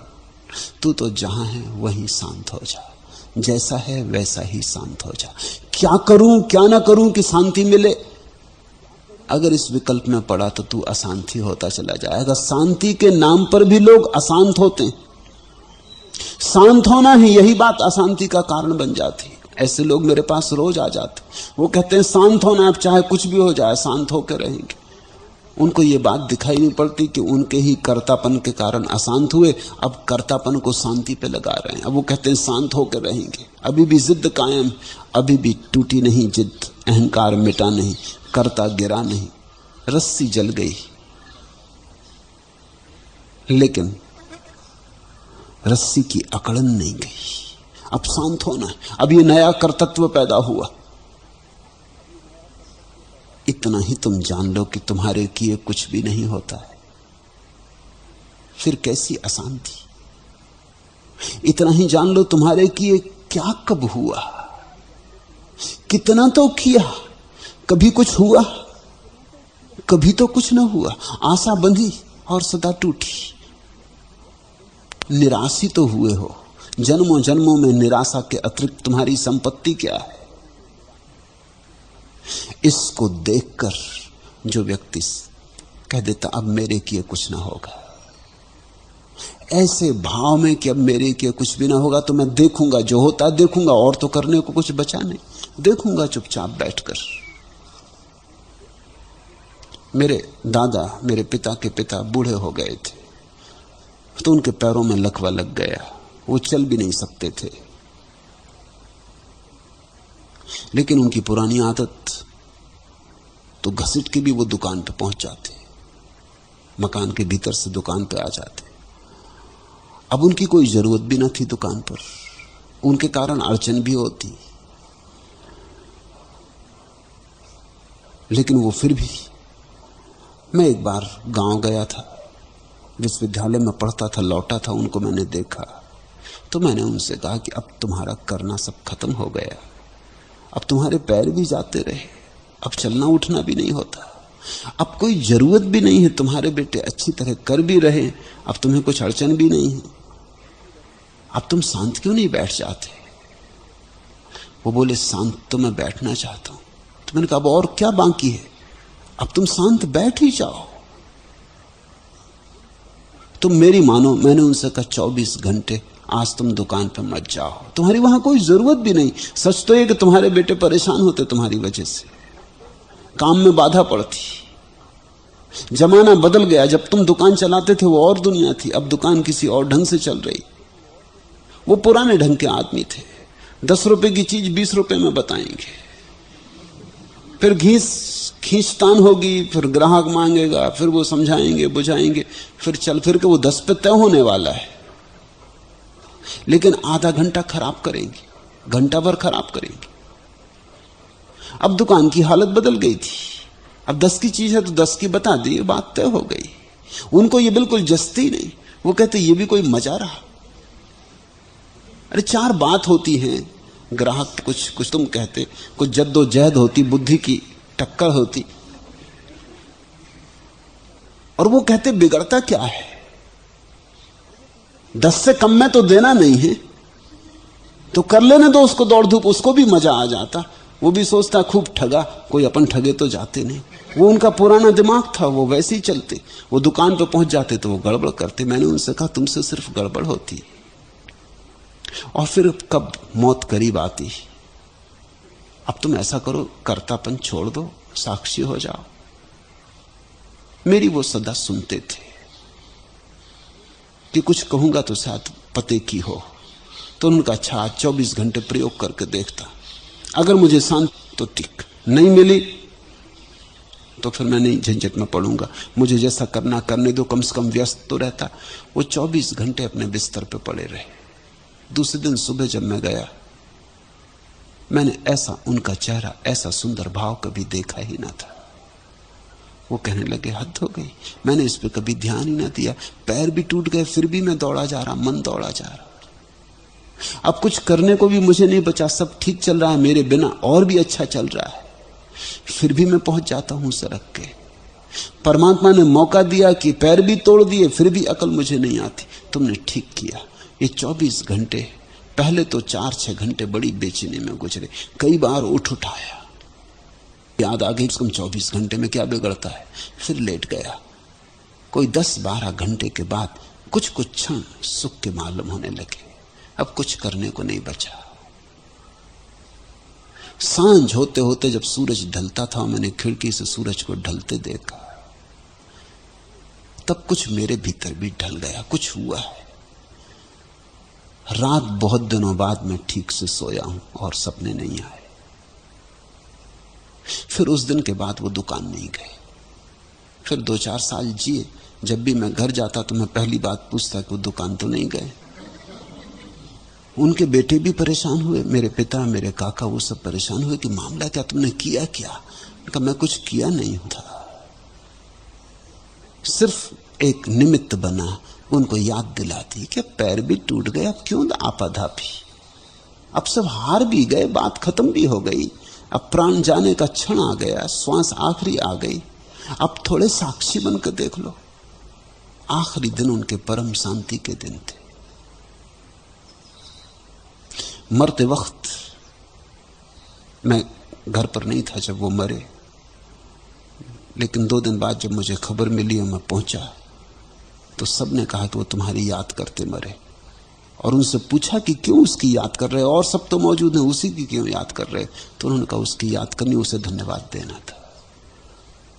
उसने जो मुझे कहा मैं कृतकृत्य हो गया, धन्यवाद देना था। मैं तो न दे सकूंगा, लेकिन जब वो आए तो मेरी तरफ से धन्यवाद दे देना कि मैं साक्षी भाव में मरा हूं, और जीवन में जो नहीं मिला था वो मरने के इन क्षणों में मुझे मिल गया है। हे चिन्मय, तू चित्त को संकल्पों और विकल्पों से क्षोभित मत कर, शांत होकर आनंद पूर्वक अपने स्वभाव में, अपने स्वरूप में स्थित हो। सर्वत्र ही ध्यान को त्याग कर, हृदय में कुछ भी धारण मत कर। तू आत्मा मुक्त ही है, तू विमर्श करके क्या करेगा? ये सुनते सूत्र। सर्वत्र ही ध्यान, हृदय में कुछ भी मत धारण कर। धन पर ध्यान है उसको भी त्याग दे, प्रतिमा पर ध्यान है उसको भी त्याग दे, वासना पर ध्यान है उसको भी त्याग दे, स्वर्ग पर ध्यान है उसको भी त्याग दे। कहीं ध्यान ही मत धर, हृदय को कोरा कर ले, सूना कर ले। तजैव ध्यानम सर्वत्र मां किंचित वृद्धि धारय, आत्मा त्वं मुक्त एवसी किम विप्रमस्य करिष्यसि। और सोच विचार करने को क्या है, विमर्श करने को क्या है? तू एक, तू आत्मा, तू मुक्त। छोड़ सोच विचार, बस इतना ही कर दे कि ध्यान को सब जगह से खींच ले। सूत्र है गीता में, सर्वधर्मान परित्यज्य मामेकम शरणम व्रज। सब धर्म छोड़कर तू मेरी शरण में आ जा। ये मेरी शरण कृष्ण की शरण नहीं है, ये मेरी शरण तो तुम्हारे भीतर छिपे हुए परमात्मा की शरण है, वही कृष्ण है। वही इस सूत्र का अर्थ है, तजैव ध्यानम सर्वत्र। सर्वत्र ध्यान को त्याग कर दे और हृदय में कुछ भी मत धारण कर। यह सूत्र कृष्ण के सूत्र से भी थोड़ा आगे जाता है, क्योंकि कृष्ण के सूत्र में एक खतरा है। कि तुम सब छोड़ के कृष्ण के चरणों में ध्यान लगा लो। वो खतरा है, वो तो हो गया कृष्ण भक्तों को कहीं है। समाधि तब फलित होती है जब ध्यान कहीं भी नहीं रह जाता। ध्यान जब शून्य होता है तब समाधि। जब तुम्हारे ध्यान में कुछ भी नहीं रह जाता, कोरा प्रकाश रह जाता, कहीं पड़ता नहीं, किसी चीज पर पड़ता नहीं, कहीं जाता नहीं, बस तुम कोरे प्रकाश रह जाते हो। ऐसा समझो कि साधारणतः आदमी का ध्यान टार्च की तरह किसी चीज पे पड़ता है, एक दिशा में पड़ता है और दिशाओं में नहीं पड़ता। फिर दिए की तरह भी ध्यान होता है, सब दिशाओं में पड़ता है, किसी चीज पर विशेष रूप से नहीं पड़ता। कोई चीज हो या ना हो इससे कोई संबंध नहीं। अगर कमरा सूना हो तो सूने कमरे पे पड़ता है, भरा हो तो दिए का प्रकाश शून्य में पड़ता रहेगा। जिस दिन तुम्हारा चैतन्य ऐसा हो जाता है कि शून्य में प्रकाश होता है, उसी घड़ी तू मुक्त है, तू आत्मा है। विचार करने को कुछ शेष नहीं रह जाता। उस दिन तुम तो शांत होगे ही, दूसरे भी देख के प्रफुल्लित हो जाएंगे, भरोसा ना कर सकेंगे। नहीं गत आगत अनागत निर्वधि जिसकी उपलब्धि वह तथागत। गया गया आने वाला भी छूटा, कोई पकड़ ना रही, उसको हम कहते तथागत की अवस्था। गया भी गया, आने वाला भी ना रहा, जो है बस वही बचा, वही प्रकाशित हो। में शायद मुख देखा है तुमने दर्पण में, अधरों के ओर छोर टेसू का पहरा, आंखों में बदरी का रंग हुआ गहरा, केसरी या गीलापन वन में उपवन में, शायद मुख धोया है तुमने जलकन में। और तुम्ही को नहीं एहसास होगा, जिस दिन ये घड़ी घटती तुम्हारे आसपास के लोग भी देखेंगे तुम एक अपूर्व स्वच्छता से, एक कुंवारेपन से भर गए, तुमसे एक सौरभ उठ रहा नया नया। धो लिया चेहरा तुमने प्रभु के चरणों में। यह अमर निशानी किसकी है? बाहर से जी, जी से बाहर तक आनी जानी किसकी है? दिल से आंखों से गालों तक यह तरल कहानी किसकी है? यह अमर निशानी की है। रोते रोते भी आंखें मुंद जाएं, सूरत दिख जाती है। मेरे आंसू में मुसक मिलाने की नादानी किसकी है? यह अमर निशानी किसकी है? सूखी अस्थि रक्त भी सूखा, सूखे द्रक के झरने तो भी जीवन हरा, कहो मधुभरी जवानी किसकी है? यह अमर निशानी किसकी है? रैन अंधेरी बीहड़ पथ है, यादें थकी अकेली, आंखें मूंदे जाती हैं, चरणों की बानी किसकी है? यह अमर निशानी किसकी है? जैसे ही तुम शांत हुए तुम पाओगे वही आता श्वास में भीतर, वही जाता श्वास में बाहर, वही आता वही जाता, वही है वही था वही होगा, एक ही है। हरिओम तत्सत। आज इतना।